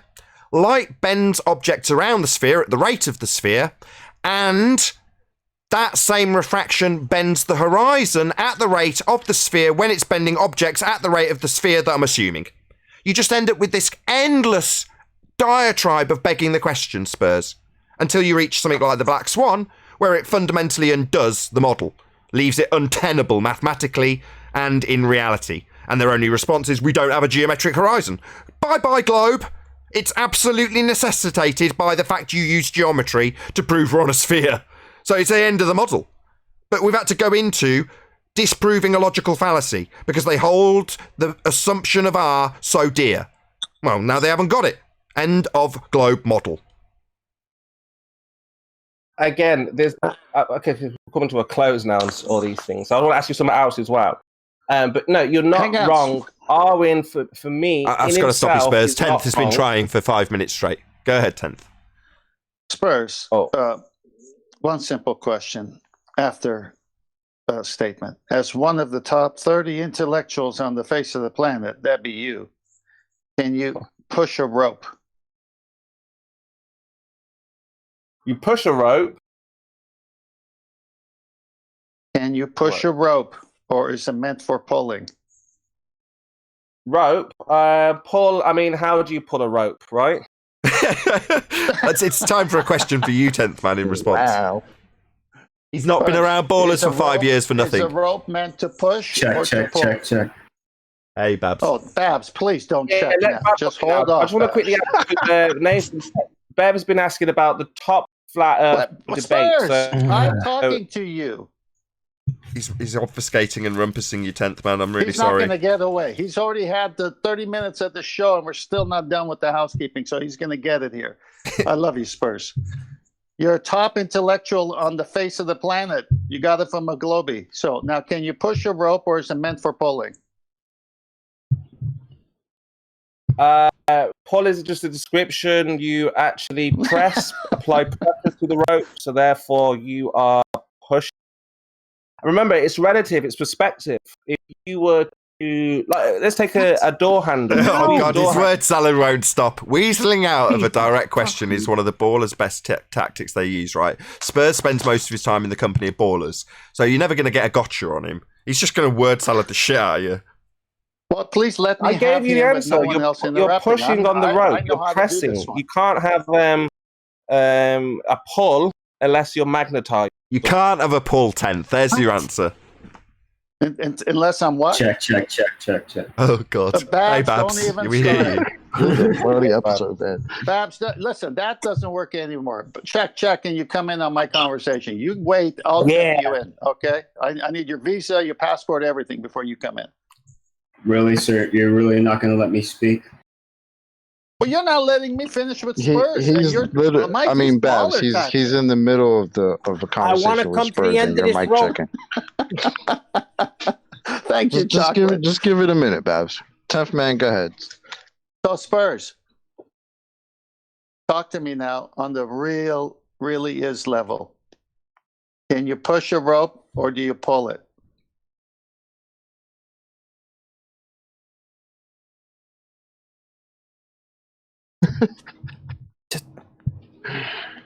Come on, this is simple. You've got some psychological issues there, dude. Why don't you just answer it? No, he's looking at all the different. Spurs is looking at all the different places on the chessboard that this might be leading. The cogs are turning. He's not responded. That's very sensible. He doesn't know where it's going, so he's kept his mouth shut this time. The most sensible thing he's done so far, I would have said, unless he's buggered off for a cup of tea. Hold on. Can I just say something? No, please. Spurs, are you going to answer my question, or I'm going to relinquish the but it's going to take a while, 10th man.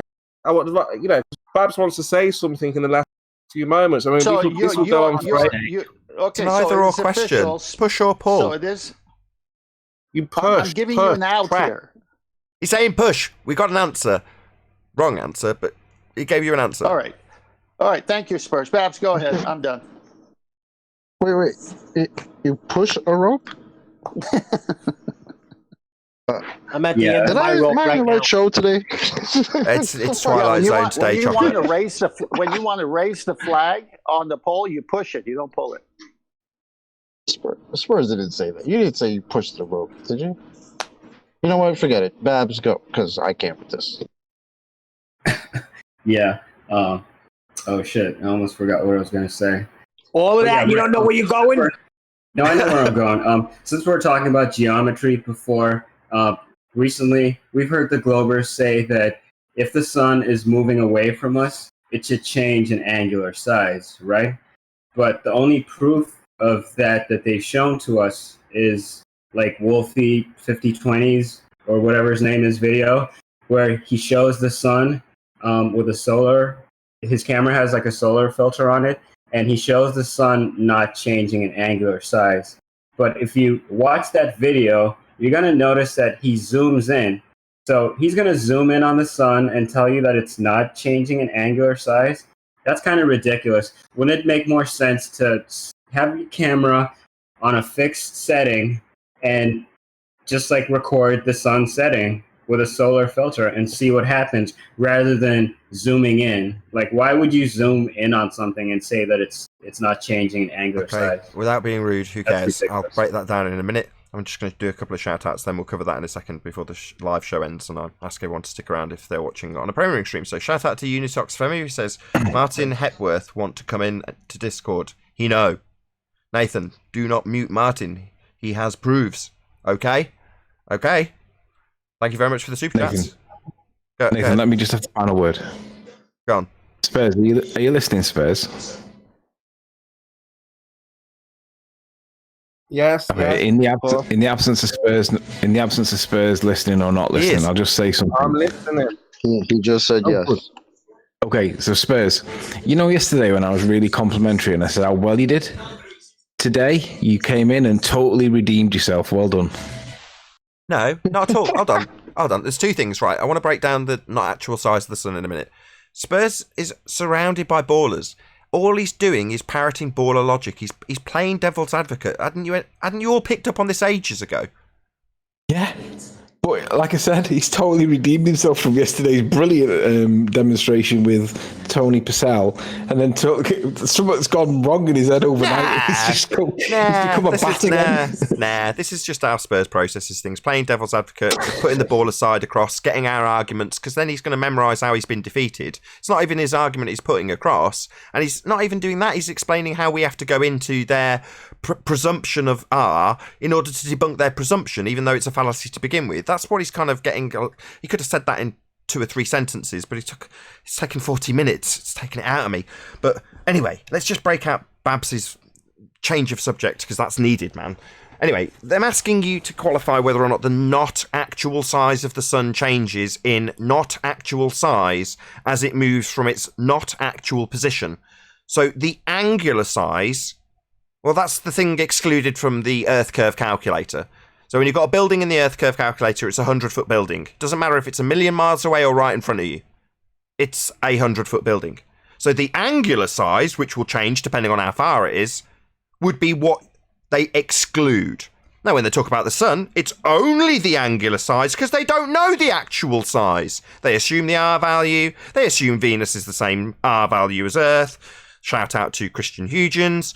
And then they apply Kepler's third law of interplanetary motion to figure out all of the distances and all of the sizes and everything else based on their assumptions of R and Venus having the same size as Earth when that light in the sky is transposed into being a spherical rock like us. So based on all those assumptions, they've got a sun and its size. Now, that aside, they then ask you, why does the angular size not change? Well, what's angular size? The not actual size. Well, who cares?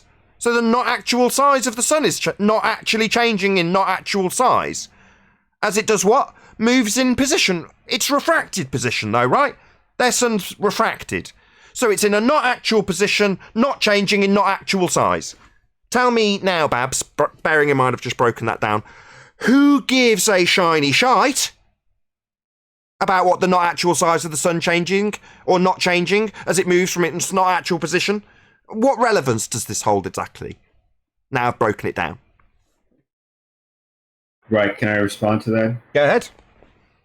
Well, personally, I don't give a shite if it changes or not, but it should. I mean, if it's moving away from you, shouldn't it get smaller? What, not actual size? Yeah, shouldn't its not actual size get smaller the further away it goes from you? But what relevance is that when it's a not actual size? The relevance is that it's evidence of a circling sun, a local circling sun. I don't assert that. Are you asserting that? No. Okay, so back to what relevance this holds. Not actual size of the sun not changing in not actual size as it moves from its not actual position. Who cares? right, who cares? I guess I just fell for another one of their straw men. No, it's glad that we got to go through it. Thank you very much, Babs. With that, I'll say if you are watching this on either Nathan Oakley 1980 or Nathan Oakley premiering streams, then stay tuned, as there will be an after show to follow. Unfortunately, if you're watching this live on Nathan Oakley 1980, this is where we bid you farewell. A massive thank you to all of you who smashed the super chat, liked, commented, shared, subscribed, and all that good stuff. Be sure to check out nathanoakley.com and the Flat Earth Debate Forum to keep up to date with the community debate. Another massive thank you to today's Discord and G Plus panels for making today's live show possible. Once again, stay tuned if you are watching on a premiering stream. I've been Nathan Oakley, and I'll see you all in the next video.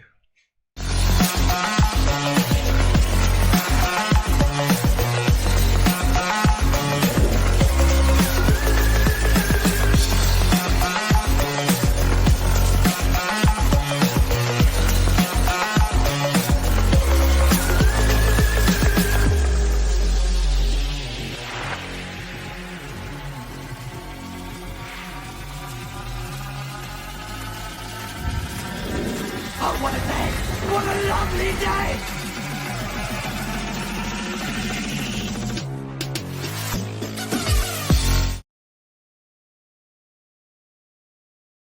Man.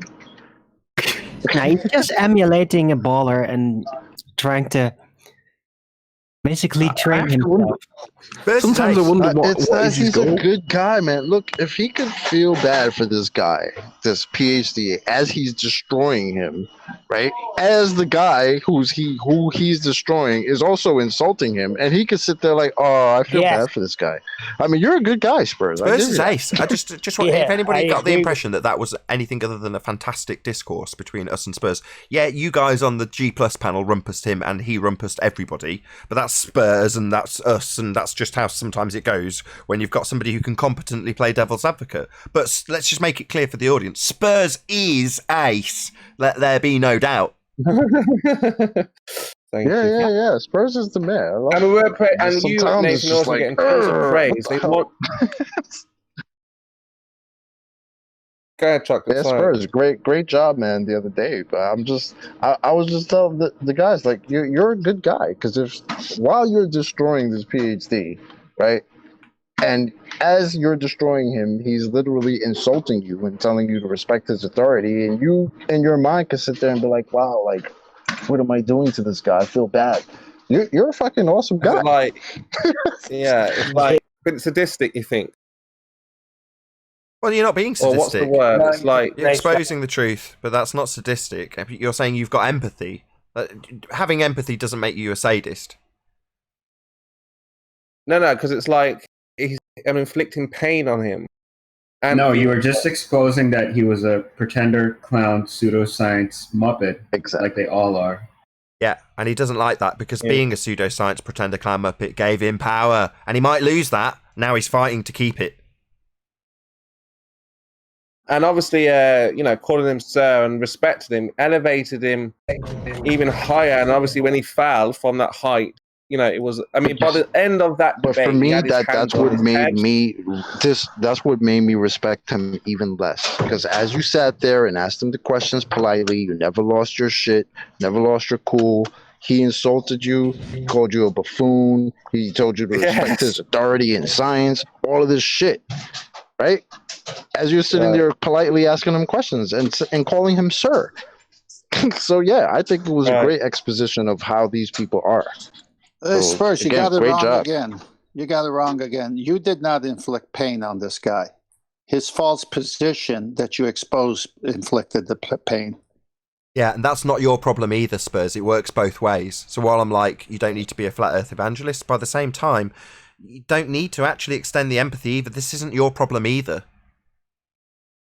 Yeah, but I mean, I think, if anyone else is in pain or upset, you want to kind of like, it's all right, don't worry, right? Ah, bless your little fuzzy PhD head. I'll give you a little hug. No, because the way I see it, what if, it dawned on him. You're not his dad. Goodness, I've been lied to. It's not his fault. Did you hear what lied Arwen just said? Can you repeat that, Arwen? You're not his dad, Spurs. And Spurs, it is his fault. He came to you. Sorry. No? Spurs, you can't say it's not his fault when he's a grown adult and taking responsibility and studied, as he says, he's making judgments and opinions. Whose fault is it if it's not his fault? Oh, Anthony, are you there? Yeah. Is it Gauchman? How do you say it? Gauchman. Gauchman. The principle we were talking about earlier. In this example, the Gauch test. The Gauch test, right? This sits almost parallel with that.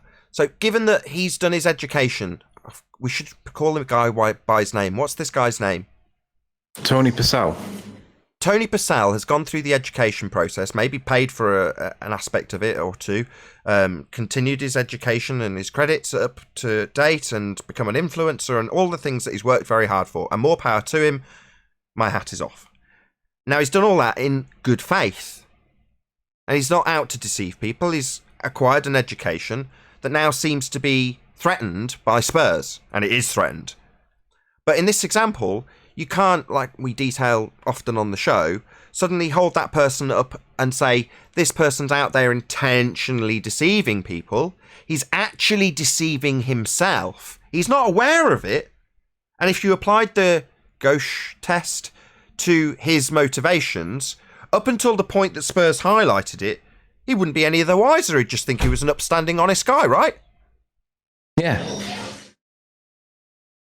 So it's only upon you exposing what he's saying and how he's behaving and what he's referring to in terms of science isn't correct that he's suddenly got something to get angry about and annoyed about. But that's his failings on his part. Like anybody who thinks the Earth's a sphere and doesn't do a bit of research and find where they tell you it's a reification. That's on you, i.e. the individual who doesn't do that research. And it's on him when he hasn't recognised it. Now, that's not your problem, Spurs. The fact that you've exposed it and many people are out there like him, it's good that you've got empathy for him. And I feel bad too. The guy's gone through the education in good faith. Unfortunately, as things have turned out for him, he's a pretender clown muppet punting pseudoscience. Well, that's not my fault, is it? No, but what it is... Any bad feeling I could have had for him, he took away by insulting Spurs when he was simply being asked questions. It's like what Anthony said. Like, George Musa was so cordial when he was talking to Fight the Flat Earth, even though he didn't agree with things he said. And he made it clear. But he was cordial with it. You know, he didn't argue about it. The thing is, that cordialness, that professionalism, that politeness, that was kind of lost in the sense that he didn't make it clear. It was that clarity that was there when you listen to the words was clouded by how affable he was towards Fight the Flat Earth. Fight the Flat Earth genuinely thought that he was agreeing with him. He genuinely thought that. But to anybody that listens to the words that he used, he was being very polite and saying, no, that's not what the position is. It's just bizarre how he perceives it as he was supporting him just because he said it very politely. I think that's an absolutely amazing skill. I thought George Musa did exceptionally well in that regard. It is an amazing skill, I agree. Yeah, kudos to George Musa. Not that you're going to be listening to this, but yeah, I thought that was one of the things that I was like, wow, that's quite impressive. Because he's essentially saying, no, this is how it is. But he didn't say it like that. He went, no, it's like this. And Fight the Flat Earth's gone, oh, right, you're agreeing with me then? Yeah. And no, he wasn't. Hey, Nathan, can I share a story that happened to me in Hawaii that might bring a little bit of aspect to this? I was hoping Anthony Riley could give a 30-second rendition of what the Gauch test is, just to because otherwise that makes no sense. Go ahead, Anthony. I'll do it after that. Go. Okay, so the Gauch test is the position that was like since 1980 or around about 1980, it's just before, where the burden of proof against somebody that's charged with an element of dishonesty, it would first be an objective proof standard that would be what do all ordinary members of society think of what you did. And then if they say that they think that that's dishonest, the Gauch test said that, okay, if they think that that's dishonest, you need to demonstrate that what you thought at the time and the facts that you thought at the time were, you need to demonstrate that your justification for doing your actions was justified. And if you can't, then you're guilty because everybody else thinks that you are being dishonest. But in 2016, 2017, it was changed by a card counter in a casino.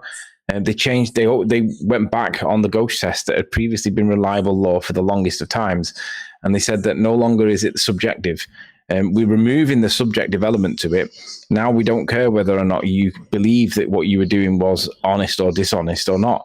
What matters now is that the objective standards of reasonable people, be it the jury in a serious matter or the magistrates as instructed by the clerks of the court, they now decide your fate.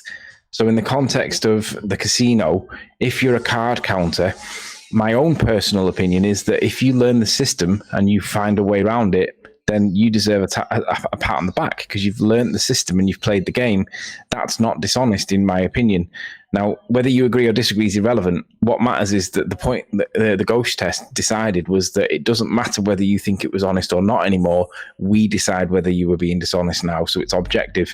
So you don't get the ability to argue it. If society or the police or the taxman or whoever, if they say that that's dishonest, then it's dishonest and there's nothing you can do about it anymore.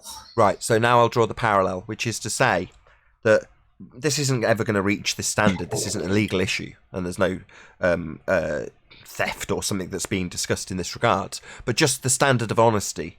Well, based on the legal standard, which changed in 2016, you've got a positional change where prior to that, we could assert in our standards that no, he's in good faith asserting that Earth's a sphere and the sky is a vacuum and all the other things that they assert, gravity this, gravity that, and they don't intentionally try and deceive people. That's what they've been educated in. Therefore, by the prior standards with the ghost test, well, no, that person by their own standard has alleviated themselves of any guilt. They weren't intentionally trying to deceive anybody. However, since then, the legal standard, not the standard we would apply here, but would be to say, well, no, you are just wrong.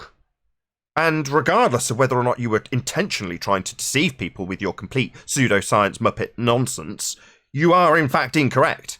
Therefore, just guilty by these standards. Not the legal standards, but I'm just paralleling them so you can see where the standards lie. Now, in real terms, we, and Anthony clarified this when he was giving the ghost example, would apply that standard and say, well, no, I personally think this guy doesn't deserve beration and constant ridicule for his lies and his deceit, because it isn't like that. The intention to deceive isn't there. And it seems like at least he's dumped himself right in the thick of the discussion, if you want, the bargaining stage on the 5 stages of loss, when he finally accepts that he hasn't actually been correct in his assumptions about the nature of the world. But there's a transitional point. Now, at that stage, it then borders into the other type of definition if you carry on parroting it. That's why people like conspiracy cats get the most venom. Because once you're aware, then there's no excuse anymore. You just want to keep the power, you want to parrot it as pseudoscience, gives you that authority to say scientific validity says I'm right, and now you accept what I say. Now, once you've been demonstrably proven to be incorrect with your assertions and your style of your assertion and the way you come to your conclusions, if you just ignore it, then you are fair game. I have no empathy for you. Now, this dude, by coincidence, pure coincidence, I didn't know this would happen, has got in touch with Anthony and gone, cap in hand a little bit. I've made a few wrong assertions about you. I just want to say I'm sorry. And you go, oh, okay, well, this guy totally, all cards get cleared off the table as far as I'm concerned. You go, okay, fair play. No worries. Moving on. Which guy? Forgotten his name already. What, the his name's Anthony Purcell. He reached out to you? Oh, yeah, he sent me an email. He gets I'll send you a copy on there. He gets paid to do this stuff, he said. He gets paid handsomely. Sorry, say that, you missed the start. He gets paid handsomely to do science, and this is why I have no authority, and he will dictate how we use science. Okay, please pay attention to the next few words I'm going to say, Spurs. Please, please, please don't interrupt. We're going to have to be slightly more cautious with our phraseology. He gets paid to do pseudoscience. He thought it was science until you corrected him. But we've got to be careful with our terminology. He's not paid to do science. He didn't give you any science. Maybe he's done some at some stage, but that's not what's been evident or presented. He's definitely not paid to do science. So we've got to get our terminology correct. I'm going to ask you. He should have given you his paycheck. What is your authority, Nathan? That's what he asked. I'll tell me. I'll tell you. I did say to him that. I'll tell you. The definition of science and the definition of pseudoscience is the authority I'm going to utilise in this instance. Now, this is one of those rare occasions where, if I must, I've got to bloody look something up on Google and cite it. But I'm pretty confident that, given the people on this panel, I don't need to do so when I define pseudoscience only, because it is self-defining with the scientific method. So a non-adherence to the scientific method, when a claim of science is being made, would be the definition of a pseudoscience claim. He is paid to do pseudoscience. He was, until you corrected him, asserting it as science. You set him straight. Now he's got a choice. Be a dishonest man because he doesn't want to relinquish the power, or have a bit of introspection and realisation that he might have been deceived or misled, or he misunderstood the nature of the world we live in. I mean, we didn't really. We don't. Do we have time to get into what he was talking about? His independent so-called variable. I mean, did you see? He said he had a cause of mineral deposits moving quicker at one location than another. That was the best part. And he said he said the cause was the masses that he buried, and then you said so the cause the masses that you buried caused the effect that we see in nature, and he was like, no. It was great. Hey, he drills a lot of holes though. Yeah, I mean, what was the? I mean, they don't seem to see what the issue is. Issue with that? Yeah, he did. Yeah, he did. It was that moment, just like Spurs described yesterday with Happy Gilmore, when the guy says, "I eat pieces of shit like you for breakfast," and Happy Gilmore responds, "You eat pieces of shit for breakfast?" And the guy obviously processes it, realizes how stupid the thing he said, and goes, "No," just like he did. That's exactly what I thought when I heard that. Exactly. It's bizarre. Everybody. PhD. Supposed to be like the emperors of science, and then Mr. PhD needed Fight the Flat Earth to have his back. When you asked him direct questions, and he would jump in for him. It was a joke, man. Do you know, he was brought in. He was brought in to set. He was like a setup, that was, because I was speaking with Brainy Beaver first, just going over all kinds of the regular, and then Fight the Flat Earth was joining in, and Team Skeptic came in, and in and out, and then they were like, "Oh, we've got this guest." I was like, "Huh?" And Brainy Beaver, if you go back and look, his face was so excited, like, we've got you now, you silly flat earther, you're about to get destroyed. Like, he was so excited, like this PhD scientist has come on now and is about to just prove everything that where he probably couldn't. Pride comes before a fall. It was amazing. Are they aware they no longer have a geometric horizon? Did they catch up to that yet, or nah? No. Well, I think so. Now, I'm sure it dawned on him that because I don't know if you actually saw anything, but they showed where the plasticine was refracted over the pipe.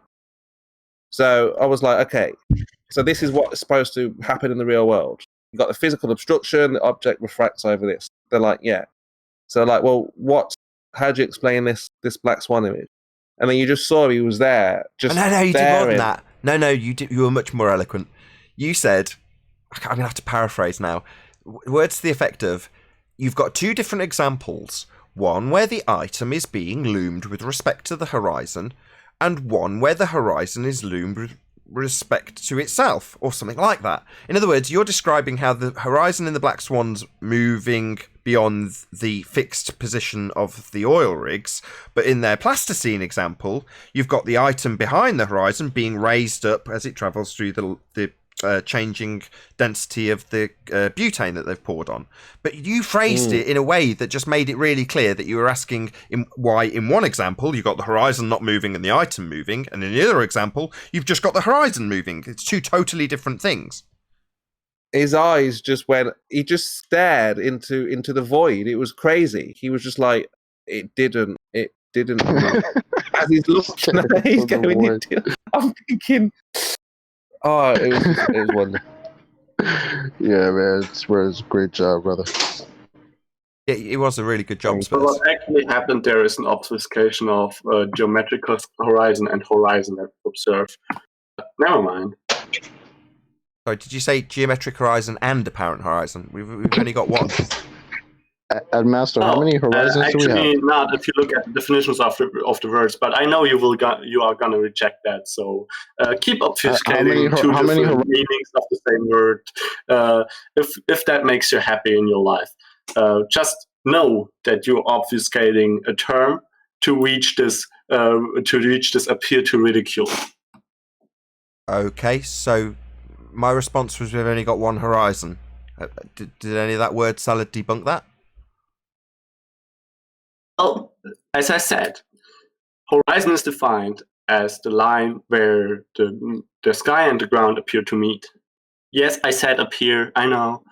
Yeah, the geometric horizon, however, as it is used in the black swan observation, is defined as the tangent on a sphere to observe. No. Okay, and do we observe two different things? They are only then the same thing if light travels in perfectly straight lines. I see. Refraction, however, exists evidently, and therefore they are not the same thing.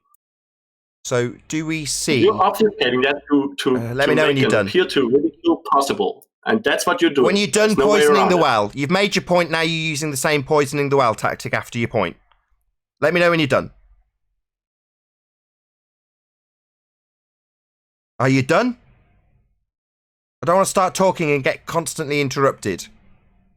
So, you said that the geometric horizon is defined as a tangent point on a sphere. Now, a tangent point is a point that you can draw a straight line to. So, can you do that in the black swan image? Draw a straight line to a tangent point? Obviously not, because I do not have sufficient information to determine what a straight line in the picture would look like. We obviously have distortion due to refraction. We do not have sufficient information to know exactly what appears to us as straight lines are distorted to. So I'll just repeat what I just said. To do geometry, you need to draw a straight line to a tangent point. That's what you must do for geometry. Now, you've replied that you can't do that because you don't have a tangent point. So I said I hadn't finished. Hello, why are you talking through me? Why are you talking through me? Why are you talking through me? That's a question. Why are you talking through me? I'm in the middle of a statement. Because you were already obfuscating what I said. No, I'm responding. Excuse me, you are obfuscating. You are also projecting. Because that's what you are doing, as I detail the fact that to do geometry, you must have a tangent point and a straight line to it. You do not have those things. Therefore, you cannot do geometry. And your sphere Earth is based on a geometric assumption. Do you understand? You're making a proof by assertion here. What? That you need a tangent to do geometry? I was responding. I didn't realise you were going to continue talking as I responded. I'm going to need to prove something, am I? I'm not going to get a chance to respond. It's just him talking, obfuscating and projecting. I'm going to need to do something. What? Prove that to do geometry you need a tangent and a straight line? No, that's just geometry. I don't need to prove that. That's a fact. Do you want to contest that? I still haven't finished talking. You seem to be obfuscating, constantly projecting that No, I'm you're doing this, obfuscating and my now you're doing it statement. now, That's the telling me that I'm problem. That's why obfuscating people as you reject talk you through me. because you keep Yeah, getting it's it the same wrong. old bullshit from the same old boring sphere earthers that don't have an argument, and they need to obfuscate my demolition of their argument. And my argument is Because demonstrably it is true and obfuscated, factually because it is proven out. wrong. It is And why am I fallacious. being And I'm pointing spoken out the through? fallacious. Why am I being talked through?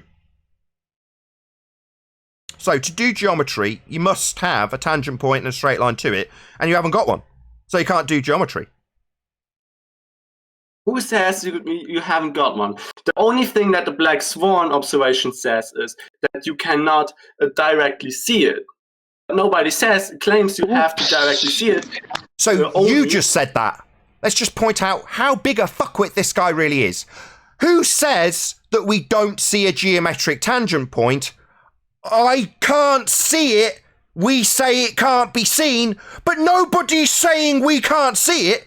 Are you absolutely batshitting crazy? Because you just said it. Nobody claims that what you're observing when you're seeing the horizon is the geometric horizon. That's fascinating, but to do geometry, you must have one. It is an optic phenomenon. So to do geometry, though, you must have one. A tangent point with a straight line to it.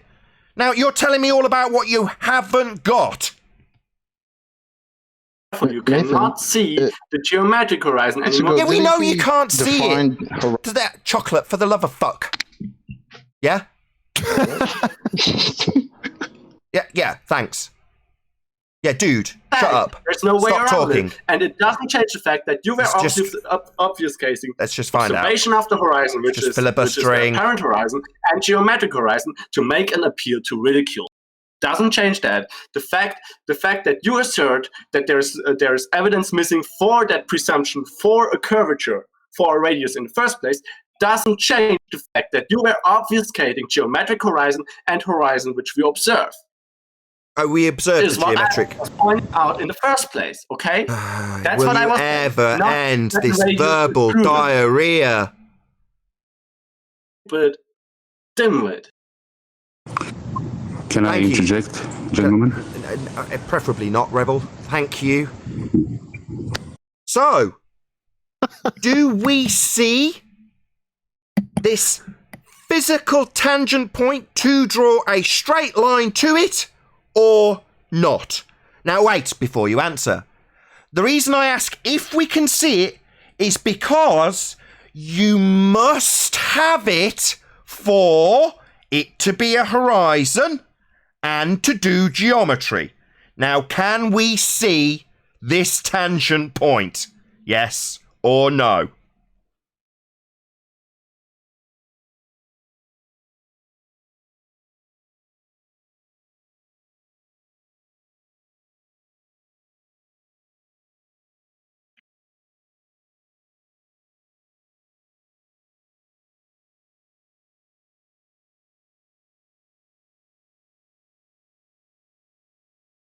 Alrighty then.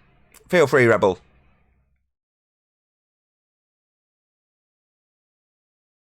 What, after all that rambling, he has nothing? Funny how they don't answer. Sorry, I was climbing the ladder down. I had to get back to the phone. Yeah, I mean, Nathan, you said it right. All I was trying to point out is I think he's struggling with the chicken and egg question. What came first? He's asserting that we cannot see geometric horizon. My question would be, how to calculate that? You can't. You know what I'm saying? I was just trying to take it back further. He defined horizon earlier as the place where the sky appears to meet the ground. Well, if you can't see your geometric horizon, it's not a horizon. He's yeah, and then he struggling. misdefined geometric horizon. Man. Then he misdefined the geometric horizon. He gave you two definitions. He defined horizon and then gave you a different definition for the geometric horizon. Yeah, I get that. I'm just trying to work through his cognitive blocks. If there's something we cannot see, it stands to reason that we can't calculate that.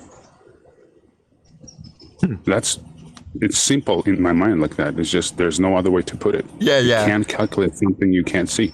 Right. So if we can't see Earth curve and we can't calculate Earth curve, then there is no Earth curve. Right. Got it.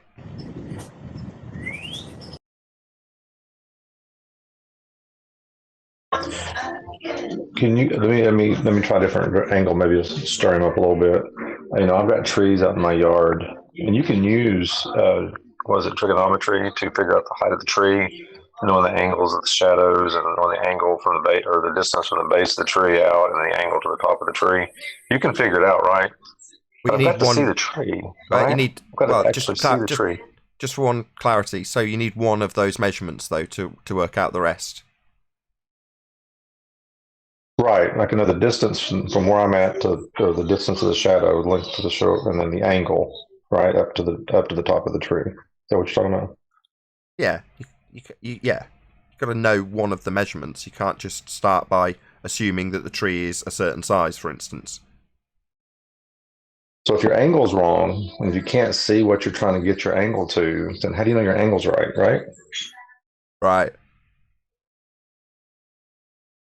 What if you visualize the tree and then measure it? I have a different technique. Have him define the geometric horizon correctly.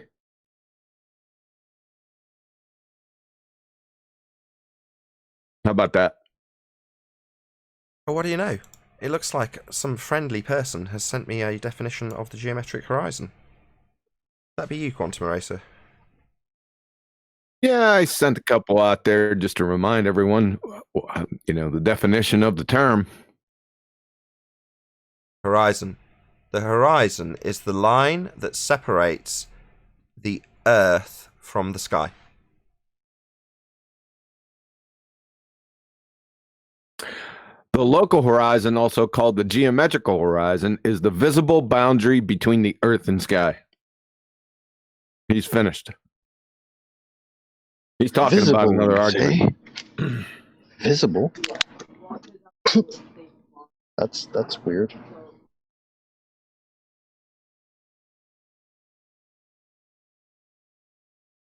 Thank you. Does he have anything to say about that? He misdefined it. I think he probably ran away. He sounded like he was pretty upset about the fact that he'd got a contradiction in his own statement. You could hear his voice with that little quiver that they have. I know that guy from 24/7. That's the highest level of debate you'll get from him, unfortunately. Oh, I suppose I should offer him props then.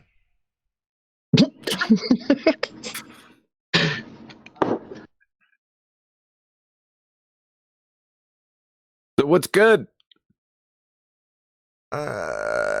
Sleeping Warrior and I came to a conclusion for why we have the individuals like Fight the Flat Earth and Anthony. What's his bloody second name? Purcell. I will remember his name once, I promise. And it's because they've potentially got something to lose. So until somebody points it out, somebody like Spurs points out that you're actually utilizing pseudoscience to assert your authority. Well, prior to that, they've just got their authority, their power to assert what's what based on their accreditation. So when someone comes along like us and says, well, no, actually that's not science, that's pseudoscience, in that instant, you're going to recognize that might lose the power that you have. And that gives you a reason to fight. Because, some pseudoscientist pretender clown, or someone like Craig says, no, you'll accept what I say, Anthony, because I've got an accreditation in that field. Therefore, what I say goes. Craig, from retard, he's a retard. Everyone knows it. He's a sewer rat, lion sewer rat. That's what he is. Now, the other guy, you talking about the geophysicist? The surprise guest Spurs had to contend with. Yeah, wasn't he some type of geophysicist or something? Yeah, he claims to be a PhD in something, but I don't think he's revealed what he's got his PhD in. Although he indicated maths. Yeah, he didn't know what the scientific method was. He didn't know what a hypothesis was, and you could see him implode right on camera. Nah, I think he did know, and that's why he imploded. You think he knew? I think he knew that he was cornered, yeah. That's why he attacked. Like, like a cornered dog will attack. That's how I took it. He compromised himself with his attack then. Well, he absolutely did, I agree. I think QE's right. He knew he was fucked, but that doesn't imply that he knew what the scientific method is. He might have had a vague notion, but Spurs was definitely more accustomed to it than he was.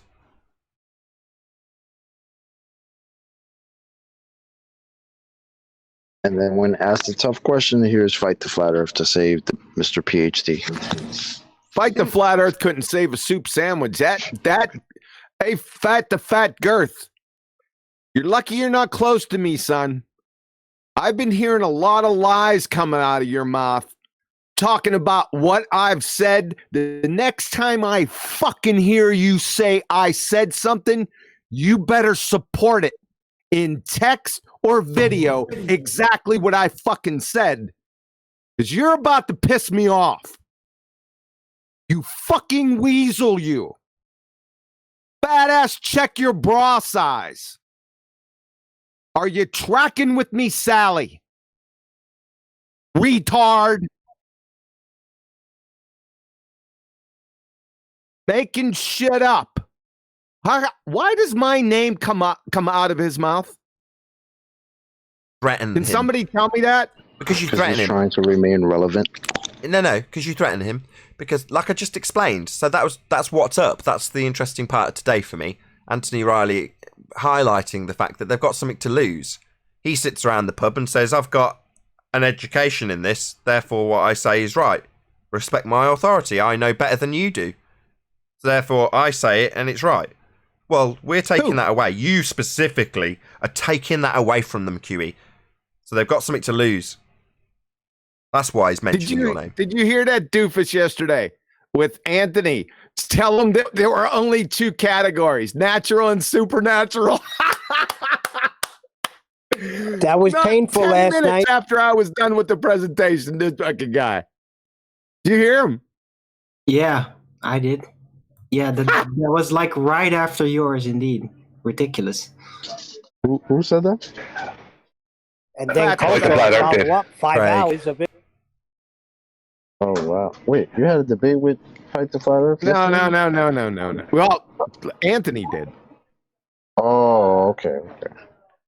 No, let's just bring clarity. Let's just bring clarity to that. So, first thing I asked Anthony about was that, and Anthony was like, I said, did you watch yesterday's Ballbusters? I don't know if it was actually called the Ballbusters, but yesterday's Quantum Eraser channel show that was live. He was like, actually, I have.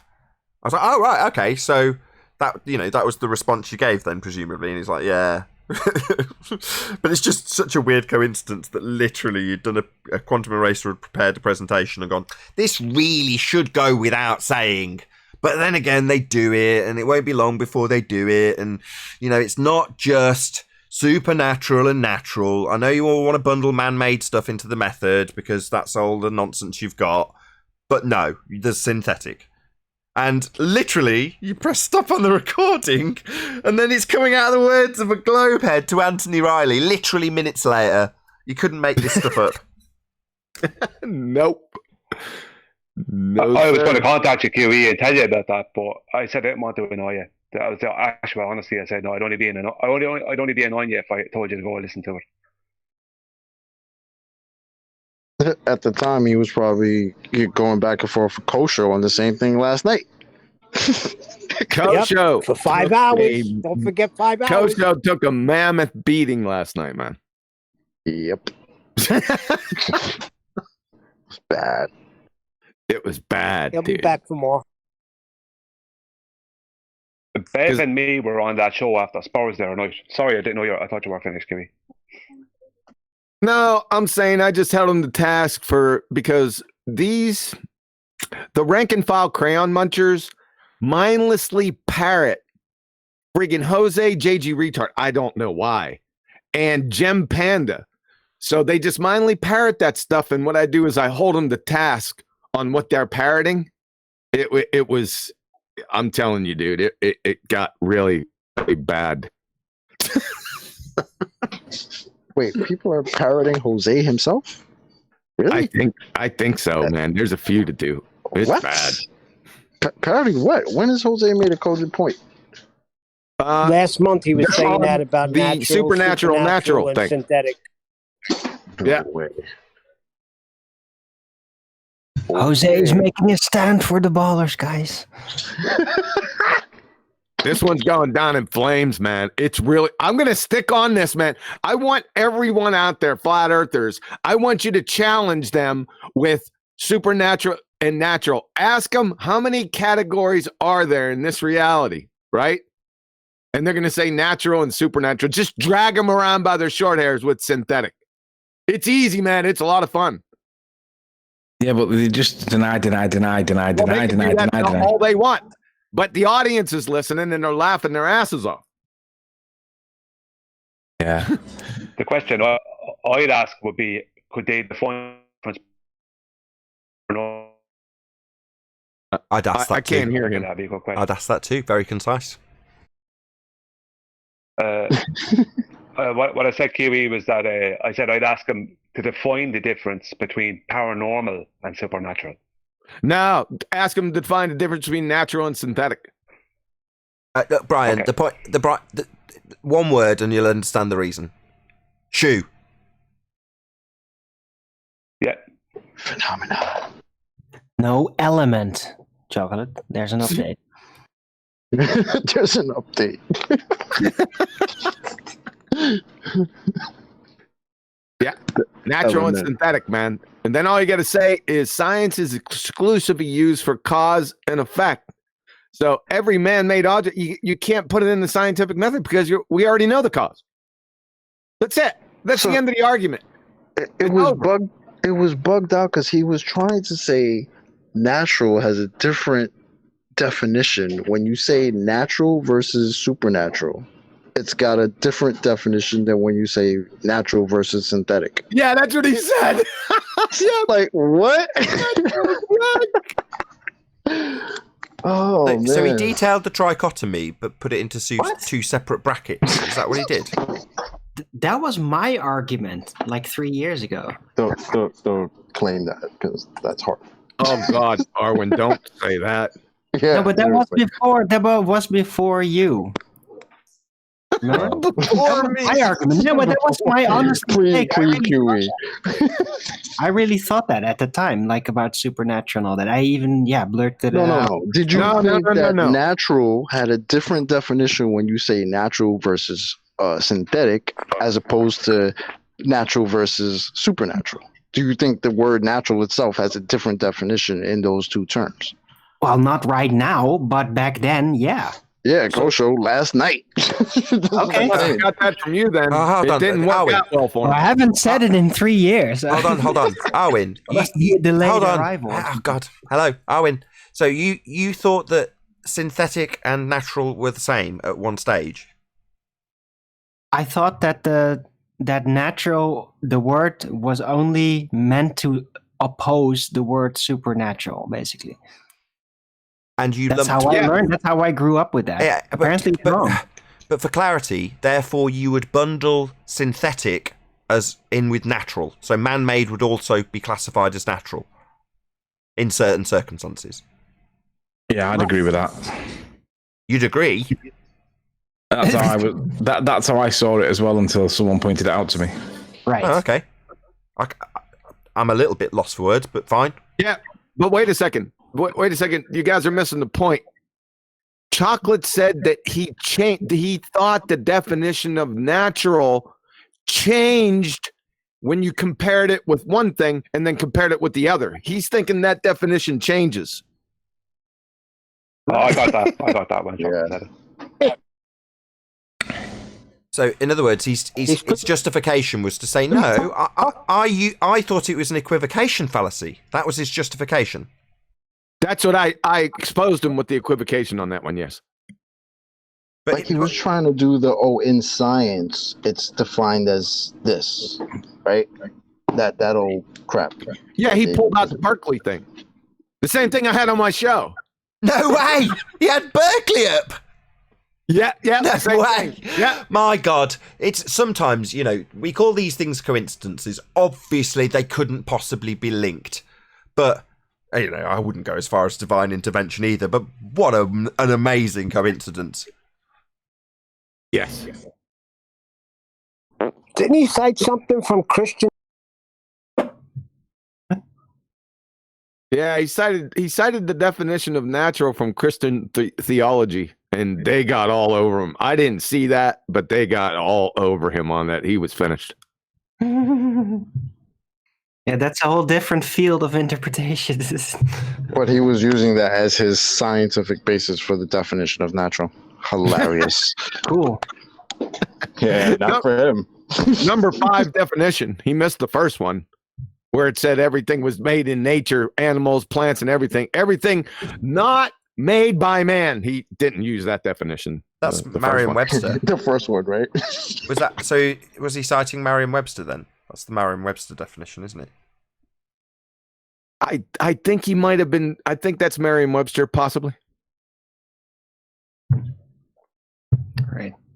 Well, guys, to get back to the original thing about 3 years ago, right? Back then, I didn't even realize that science was basically a mechanic concerning a phenomena and like what that even really means. So just to clarify that, back then it was all more about, okay, you just do something and then you get an effect from it.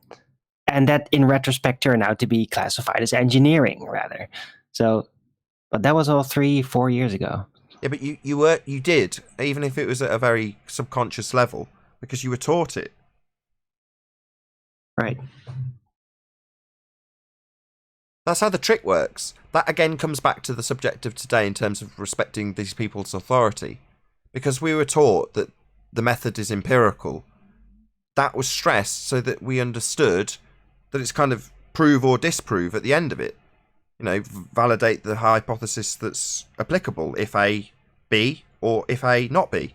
Well, at the end of that empirical method, if you've been trained to understand the importance of scientific validity, but then you kind of forget, that opens the floodgates to pseudoscientists to say, I've got science, in quotes, when they just make up a story. And at a base level, that's why it works. Because you'll go, this just so story is actually empirical. Because you've forgotten what is actually involved with being science, even though you were taught it, so you do at a base level know that what they're saying must be empirical.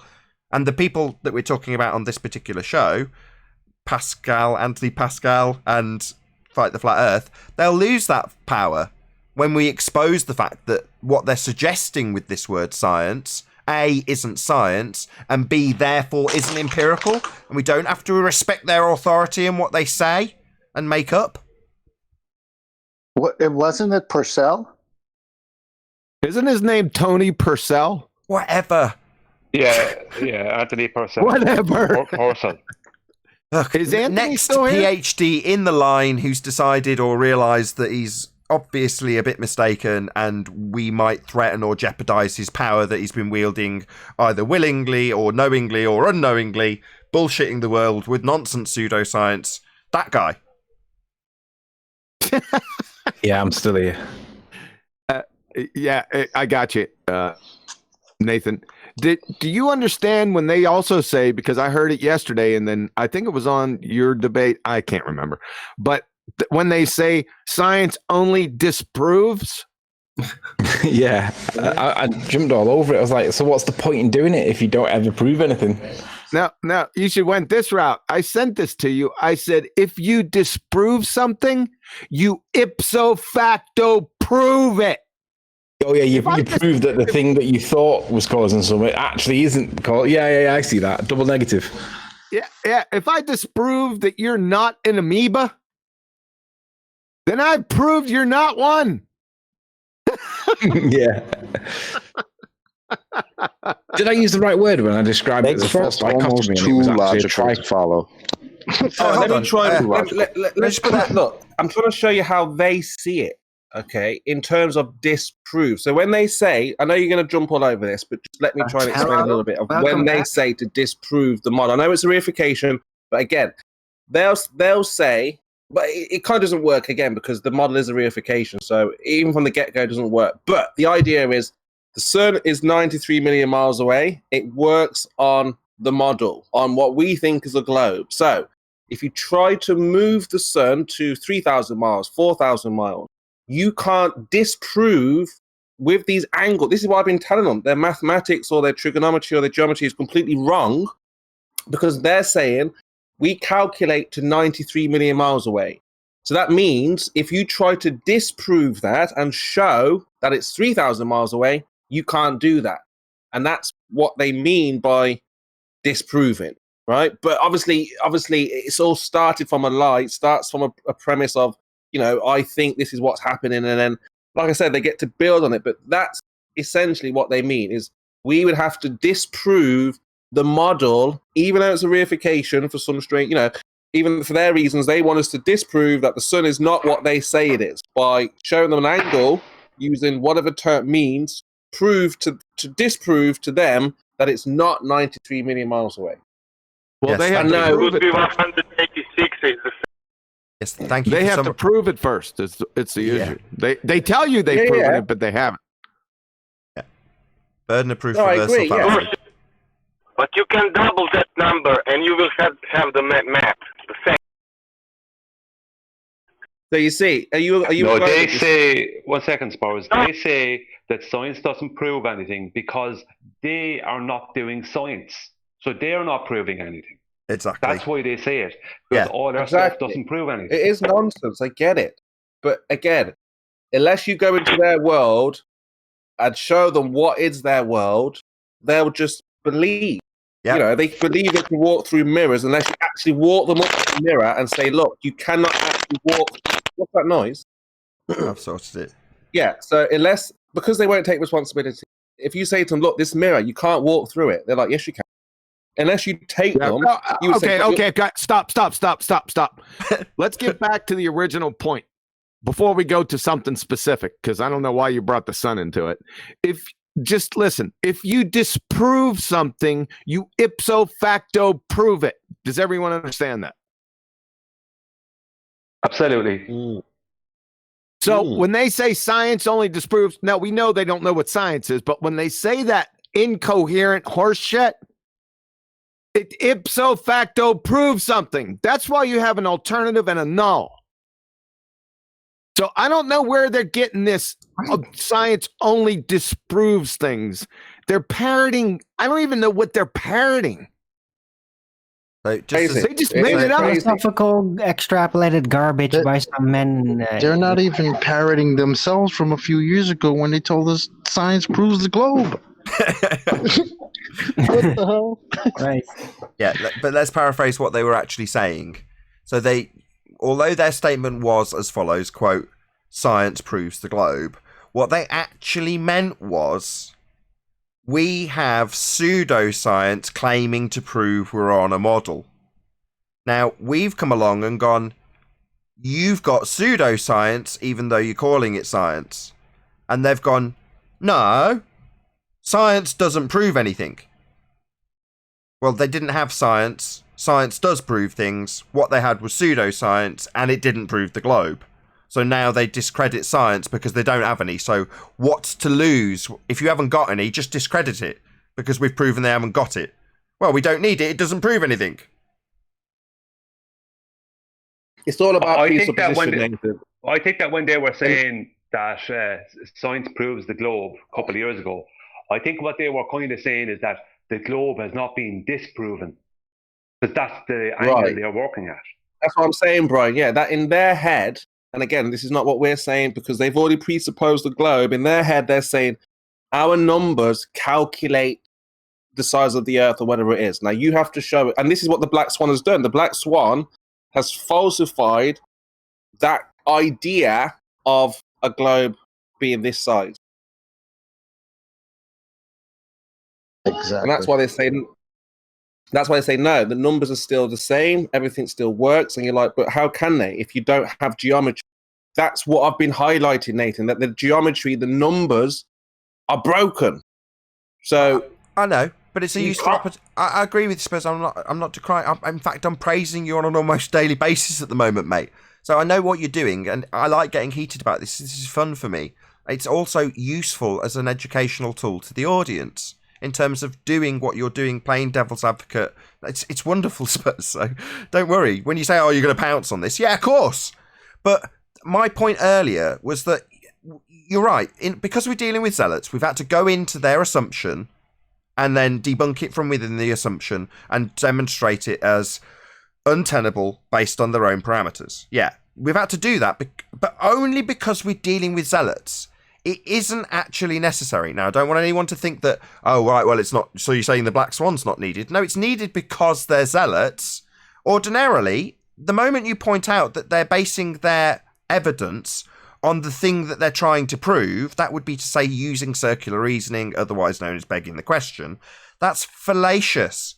Now, if they don't have any other evidence beyond their begging the question fallacy, in other words, they can't just call fallacy on it, if they literally only have the fallacious assertion based on begging the question, they don't have anything. You don't need to do anything beyond that in every other situation you will ever encounter. But in this situation, we're dealing with fundamentalist religious zealots. So even though you prove beyond all doubt that they've begged the question, a logical fallacy, therefore they're not proving their statement by assuming it to begin with, that's not good enough. You've still got to go in and go, okay, right, even if we do assume it, it's still untenable. Here, we'll show you how. But that's so extreme. But we are dealing with extremists. Globetards are extremists. Now, your average Joe doesn't realise that he's been programmed with this. It's in the back of his cognition whether he likes it or not. But if push came to shove, they're all the same drone. They'll all do the same thing. They'll all react in the same way. Yeah. I don't know if it's... Think about it like this, right? You hear me, Spurs? Think about it like this. Like, for years, right?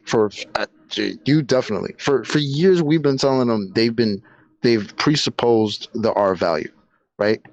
And they continued every day to assert that, yeah, it's real, right? We never got anywhere. I mean, even with admissions that the R value was presupposed by people like Bumpus and Mick West and all these people, we still would have the same argument, right? Come the Black Swan, right? That we've said, all right, we're gonna allow you, or we accept that you accept this as your radius. But if it is your radius, then every horizon distance measurement must be no more than 1.225 times the square root of the observer's height, right? And now they have to actually concede that they have no geometric horizon. So it's almost like it had to go to that next logical step. That's why the modus tollens is fucking beautiful. Because it has caused them to actually have to verbalize the loss of their geometry. It's a beautiful thing, man. Yeah, we heard it in the guy's voice earlier today. I know you said that's as much as we'll get out of him in debate, but I heard it in his voice. He knew he was screwed. He hasn't got a second horizon. The moment he opened his mouth, he's got to just assert that I'm a bullshitting obfuscator, while I detail the fact we've only got one horizon, there can be only one horizon, and his horizon, if he's going to do geometry with it, needs to be visible so he can draw a tangent point to it. Now, that explanation's nice and concise, 15 seconds? If you haven't got someone saying, you are obfuscating, through the top of that for about 10 or 15 minutes straight, while the person deals with their cognitive dissonance, because they haven't got that which they require to assert Earth has geometry. So it's game over geometry. They know it deep down. Or they're starting to recognise it 7 months down the road, which is comical.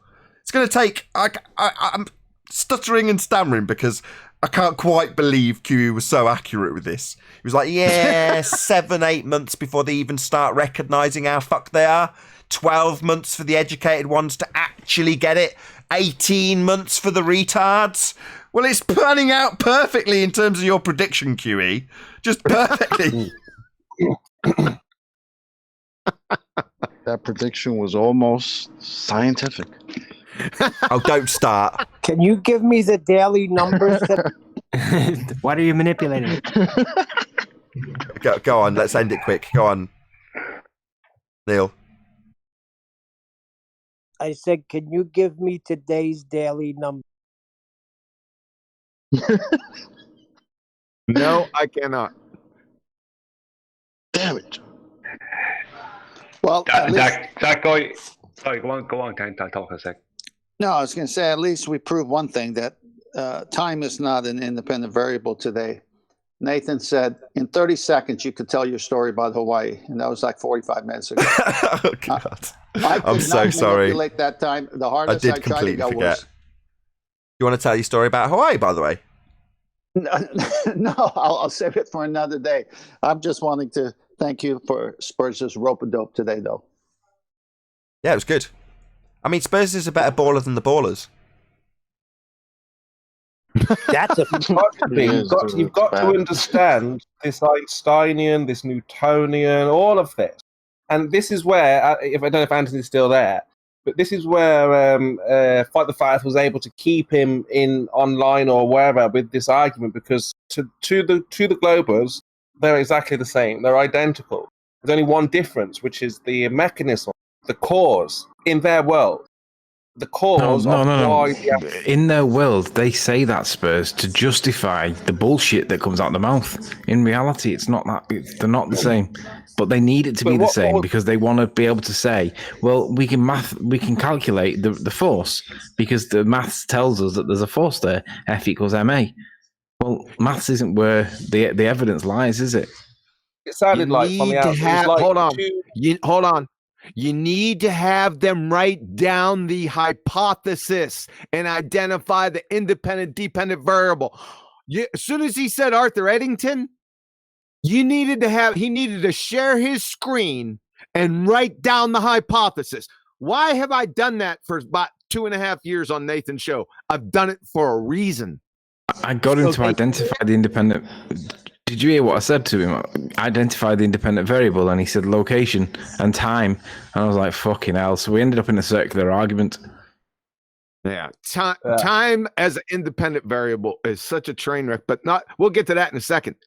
The point is to have him write it down. Hold on. Let's just do this. Not only him, everyone. I'm agreeing with you, Have them show the hypothesis, identify the independent dependent variable so they can't change it, number one. And number two, so you can beat it over the head right in front of everyone with a nail spike 44-inch Louisville Slugger. Right, let's do this. That's why I want to do it. If you will, please. Quantum Eraser, please can you present that screen that establishes independent and dependent variables? If you will you? Breakfast is coming. Oh, please. I won't. Just so long as you can get it up on screen, I don't even need to ask you questions while you're eating about it. All right. 1 second. Yeah. Perfect. So, Anthony, when we had the conversation this morning, I'm like, take them through the process. Well, I didn't say this then, but I'm going to say it now. If it's written down, i.e. presented, you can, at the end, you can form a logical syllogism and take them through their explanation based on what they're claiming. So in this instance, we've got time as the independent variable. So then you can actually formulate it by writing it down. So they're saying, okay, right, my independent variable, the cause that's going to be varied and manipulated is going to be time. And the effect is going to be whatever he's going to claim is the effect. What was the effect he was claiming, by the way? The light, the star being seen from behind the sun because of the warping of space-time. Oh. It's not a logical syllogism. It's the non sequitur / tautology test. There we go. It's written down for us. Perfect. Don't even need QE because his literature's that good. Anyway, perfect. So you can. So can you repeat that? So his observation is that he can see a star that shouldn't be seen because the sun's in the way. He can see the star because the bending of space-time permits the bending of light. That's what he said. Okay, so the phenomena is the visibility of this star. So the appearance of the star is the phenomena. The dependent variable would be the star and its appearance. Yeah? So you've got if time, then the appearance of this star. Say again. So the tautology test is just to formulate that which they say is the cause and that which they say is the effect. So that's the first. So that's what we're doing at this stage. So I'm just getting you to agree as though you were Craig. So we've got if independent variable, that's time, then the appearance of star. Correct. Yeah, that's what it is. And and geographic location. Oh, what do you mean and? Well, he said That's location true, and time, and I said, so that's correlation then, right? He wouldn't have it, but he just wouldn't have any of my points. He just denied everything, so I just had to concede him. Follow Not concede, Nathan but on move that, on. on that point now. He's saying if time, then star appear. Then what? You're supposed to say yeah, and then okay, Nathan's going to ask you, how do you what? No, we're going to formulate the null next. This is the bit that I was trying to talk you into earlier, Spurs. So I just need him to go through it a step at a time, though, and actually get him to verbalise it. That's what I'm doing. I'm not doing it because I know the conclusion already, Spurs. Don't worry. I know. I want Anthony to go through it. That's the point. Me too. So, Anthony. So we've got so far, if time, then the appearance of star. Yes? If time, magical appearance of star, yes. Okay, and the null hypothesis would therefore be... If no time, then no star. No. If time... If time, no star appearance. If A, not B. If time, then no star, yes. Okay. Now, explain to me how we're going to vary time to see if it causes this. We're going to turn it on or off, or basically vary and manipulate the assumed cause. How are we going to... I've got this DeLorean, right, and it's got a flux capacitor. On the really is level, how are we going to vary and manipulate that which we are assuming causes time? Say what Craig I'm going to said. sit there and watch it, because natural observations are science, Nathan. You're not varying it. No, but we can watch things. You've got to let manipulate nature take its course. No. An independent variable. Yeah, we can just watch it. No. Vary it. Yeah, I'm not accepting the 10 citations that you've got for independent variables that need to be manipulated. I'm telling you, and I've got a physics degree, that I can just watch it. Hold on, you're playing Craig right now. Is that his fucking response? Yeah, that's what he said. Then the guy just needs a slap. I know. That's what I didn't leave me temper. I had to just move on because he has a physics degree. He just denied. Oh, no, done. Spurs is rumpusing you. Go on, Spurs. Feel free. I'm just saying that he said to Anthony, I've got the physics degree. I do physics. You don't do physics. You can't tell me what science is. Respect my authority! Yeah. But what would you say, Nathan, at this point? What would you have said? No, seriously. Who am I, though? Am I me? Calm and get through it successfully and say, look. What do you think he would have said? What would you say, Nathan? What would you say? What would my response to Craig be when he says that I don't accept that you need to vary a variable? Yeah. I would probably laugh at him. How would you get him to see that you are right and he is wrong? I think that's what my usual technique, Spurs, is to say the word really slowly. So I'd say, so Craig, you're under the misapprehension that you don't need to vary a variable. Is that correct? And I'd see what his reply I'm was. a physicist. I have the PhD, and I get paid millions to do science. What authority do you have, Nathan? That's what I'm just asking a question. What he said. That doesn't answer my question I posed to Craig. What is the answer to this specific question? I've got to slow it down even more. Are you under the misapprehension that you don't need to vary a variable? Second time asking. But you obviously behaving like Craig because you haven't answered. I don't know why I'm asking the devil's advocate twice. Just need a yeah. Yeah, I am actually under the delusional misapprehension that you don't need to vary a variable. Kind of like gaseous not being gas. This is the kind of fuckwittery we deal with, Spurs. That is what I asked him, Nathan.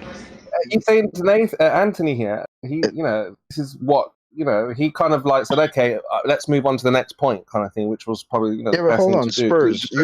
You're thinking that by Nathan asking him, you don't think you need to vary a variable. You don't think that's going to make him see that he's wrong, right? No, he's going to say... You're not expecting these guys that we're debating to see that they're wrong. The point is for the audience that's listening. You're asking Spurs that. Spurs knows the answer's no. He knows he's dealing with zealots. Oh yeah, you're right. Yeah. I mean, like I said, but then he did say, but then how would you convince him he's wrong? That's the whole point. He's never going to say I'm wrong about that. Sure, you need to vary a variable. No.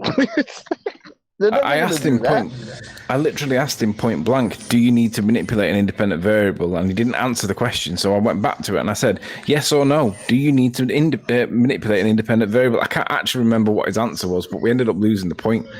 We had to move on because he just wouldn't You'd concede. have to choose which variable first, Anthony. He said two things. You got to get back to wiggling. Got to wiggle. Variable. He said time and distance. So which one is it? You have to choose. It's an independent. Can't be two things. At this point, Anthony, this is where I think I almost texted you and I was going to say this is where we should ask for a demonstration then, because if you're going to accept that you don't need to vary, well then you want to know how he knows what he knows, right? So, and that's when if he can't do that and show his expertise or profession, I think that's where it kind of ends at that point. If he's just telling you a story. Then it's not science, asking correct? for a demonstration is something that you can't demonstrate. You don't even have an experiment if you haven't manipulated the variable. What are you doing? You're going to waste 20 minutes asking him to demonstrate the thing he said he can't even do. Nature can manipulate independent variables. Well, the experimenter doesn't have to do it. Oh my God! That was what nature can manipulate the independent variable, Rumpus. That's called correlation. Is nature performing the experiment? Rumpus, is nature performing the experiment? Again, sorry, or would that be the person? I still didn't hear the start of your question because you overtalked. You said nature manipulates the variable. Is nature performing the experiment? No, but you can get nature to change independent variables, and you can just use the fact those are varied by nature. You don't have to. Independent variables. Insane. Is that gonna be your new thing, Rumpus? Is that gonna be your new answer? All right. So look, this is the point you see. So Rumpus, how can you demonstrate how you're knowing something by varying independent variables? How should demonstrate? In an experiment, in an experiment, you only want to vary one, but there could be lots of independent variables you could decide in your experiment that you're going to vary. Let the other ones become controlled variables. So, for instance, in the Cavendish experiment, you've got three variables. Don't educate us. You've got three variables, and you can decide which ones are controlled and which ones are your independent variable. You can decide. I just want to point out that you decide an experiment to pick on one of the variables and have the others as controlled variables. So those controlled variables are not varied. So you have a variable that isn't changed. Thank you. Everyone, hold on. Stop. Stop. Hello. Guys, hello? remember what he said? Hello? Can you stop talking, please? Sleeping Warrior, are you there? Yes, sir. Please, do you want to go through this, what's on screen for us now? Just ascertain a few of these points with Rumpus. Okay, Rumpus. What was the natural phenomena observed in the Eddington experiment? Cavendish. Oh, Cavendish. Are we doing Cavendish? Okay, so what's the natural phenomena that Cavendish observes? Mass attracting mass. Okay. So the alternative hypothesis would be if mass attracts. If maths attracts. Hold on, Anthony. Okay, sorry, hold on. Anthony, hold on. Yeah, we know which way. We know which way it goes round. The alternative hypothesis is that it does attract, and the null hypothesis it isn't. Yeah, okay. Sorry, you said that very quickly. We're taking our time. There's no rush here. So Anthony just needs to establish, without interruption, first the independent variable, because obviously we've already got the dependent variable. That's mass attracting mass, according to you. So the independent variable will be what? Well, you can pick on one of three in your experiment, because there are three factors, there are three causes to the mass attracting mass. There's the distance between it and the value of the two masses. So in the Cavendish experiment, he varied the mass, one of the masses, and he kept one of the other masses constant, and he kept the distance constant. Sorry, so you can then display one of the variables. Okay, thank you. So mass. Sorry? So you say he varied the mass? Yes, he varied the masses. One of the masses, he changed that, yes. Okay, so He did several experiments. And okay, there's there's no rush, Rumpus. Just establishing. Well, I'm interrupted, so I normally have to get my words in very I'm quickly. just clarifying what you've said. Thank you. So we've established, Anthony, from Rumpus, just so we've got clarity with you. Obviously, I'm interjecting, but I'm hopefully training you in doing this without being Well, I mean, you interrupted me, so that's why I have to I speak wasn't quickly, talking to you, Rumpus. I was talking to Sleeping just Warrior. I think Rumpus doesn't understand that. So Sleeping Warrior. Okay. So we've established with Rumpus that his independent variable is mass. It's mass. Yeah. We've established that. We've also established that the natural phenomena is mass attracting mass. Okay? Yep. So now we can formulate that, hopefully without interruption, into the alternative hypothesis. If mass, then mass attracts mass.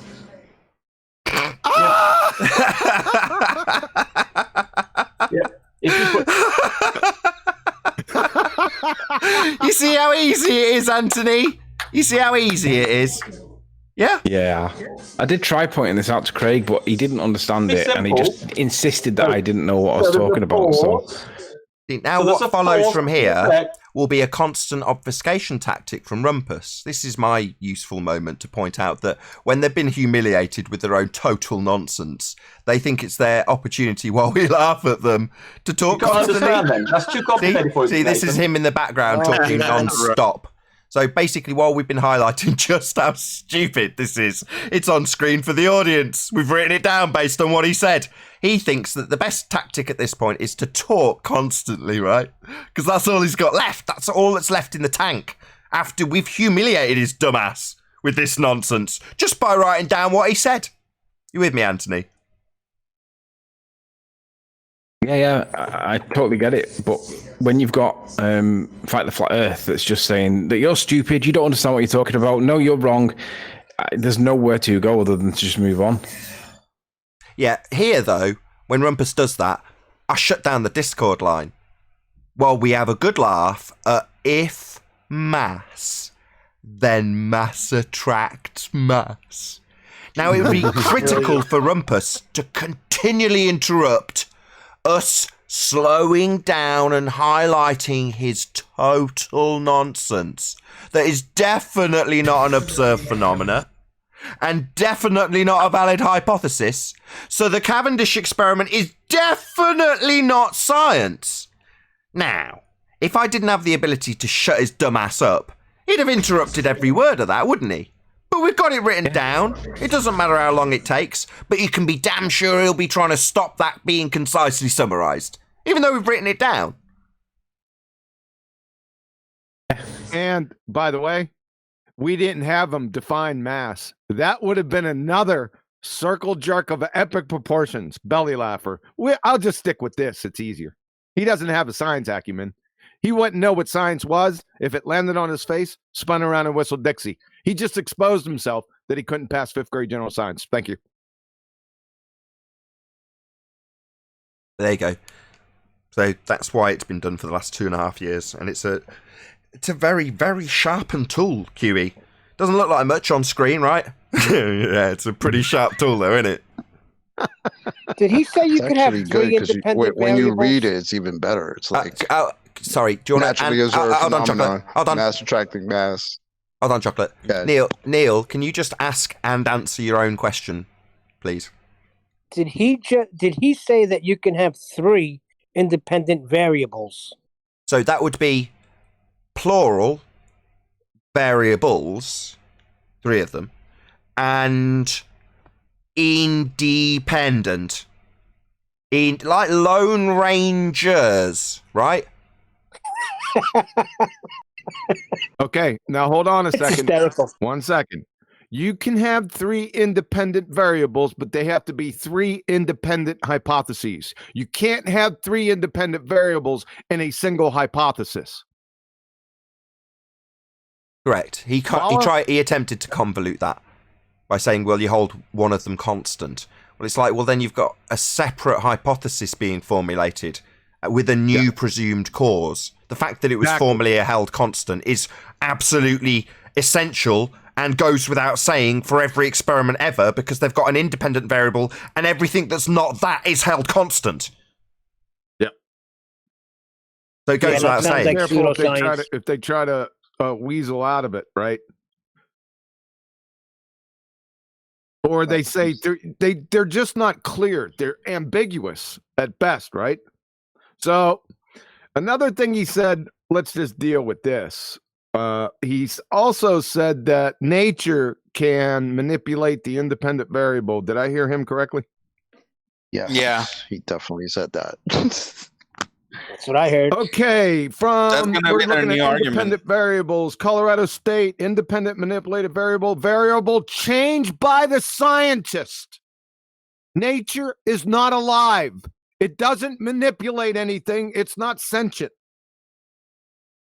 In an experiment from Rutgers University, the independent variable is a variable that is varied or manipulated by the researcher. Boston College noticed that the manipulation of the independent variable must involve the active intervention of the researcher. And by the way, from Boston College, of course, there are many situations in which the independent variable cannot be manipulated for practical or ethical reasons, and therefore an experiment is not possible. Been telling you these for almost 5 years now. Perfect. From couple more. Institute of Physics, independent variable, the variable that is deliberately changed by the experimenter. From the University of Southern California, the variable that is stable and unaffected by other variables you are trying to measure. It refers to the condition of the experiment that is systematically manipulated by nature or the investigator. It is the presumed cause. John, could you do me a favor? Would you mind watching back that part from Fight the Flat Earth and just tell me what I could have done differently to improve it? Because he just wouldn't accept it, but where could I have gone to make that right? I can tell you something, Anthony, if you want to hear it. Go on. When he was talking about, remember his example of time causing tea? Remember that? Time causes, the perfect cup of tea, yeah. Yeah, he said, just so for the people that didn't hear it, he said if he makes 5 different cups of tea and he leaves the tea bag in longer throughout or for different durations for each cup, then he'll know what strength of tea he'll get by the time he leaves his tea bag in. Yeah. Now you could have said, it's easy saying now because you're not in the moment, but you could have said very easily to him, well, if you take 5 cups and put 5 tea bags in them, and you do the exact same thing as you were saying, but you don't add hot water, does time still cause tea? And then you would have teabagged him. Yeah. Say that again, Brian. I could have said what? Oh, you'll have to get clarity of him as I round out the show. So with that, I'm going to say a huge, massive, enormous thank you to all of you who did tune in on either Nathan Oakley 1980 or Nathan Oakley Premiering streams for hopefully smashing the super chat, liking, commenting, sharing, subscribing, and all that good stuff. Be sure to check out nathanoakley.com and the Flat Earth Debate Forum to keep up to date with the community debate. Another massive thank you to today's Discord and G+ panels for making today's after show possible. I've been Nathan Oakley, and I'll see you all in the next video.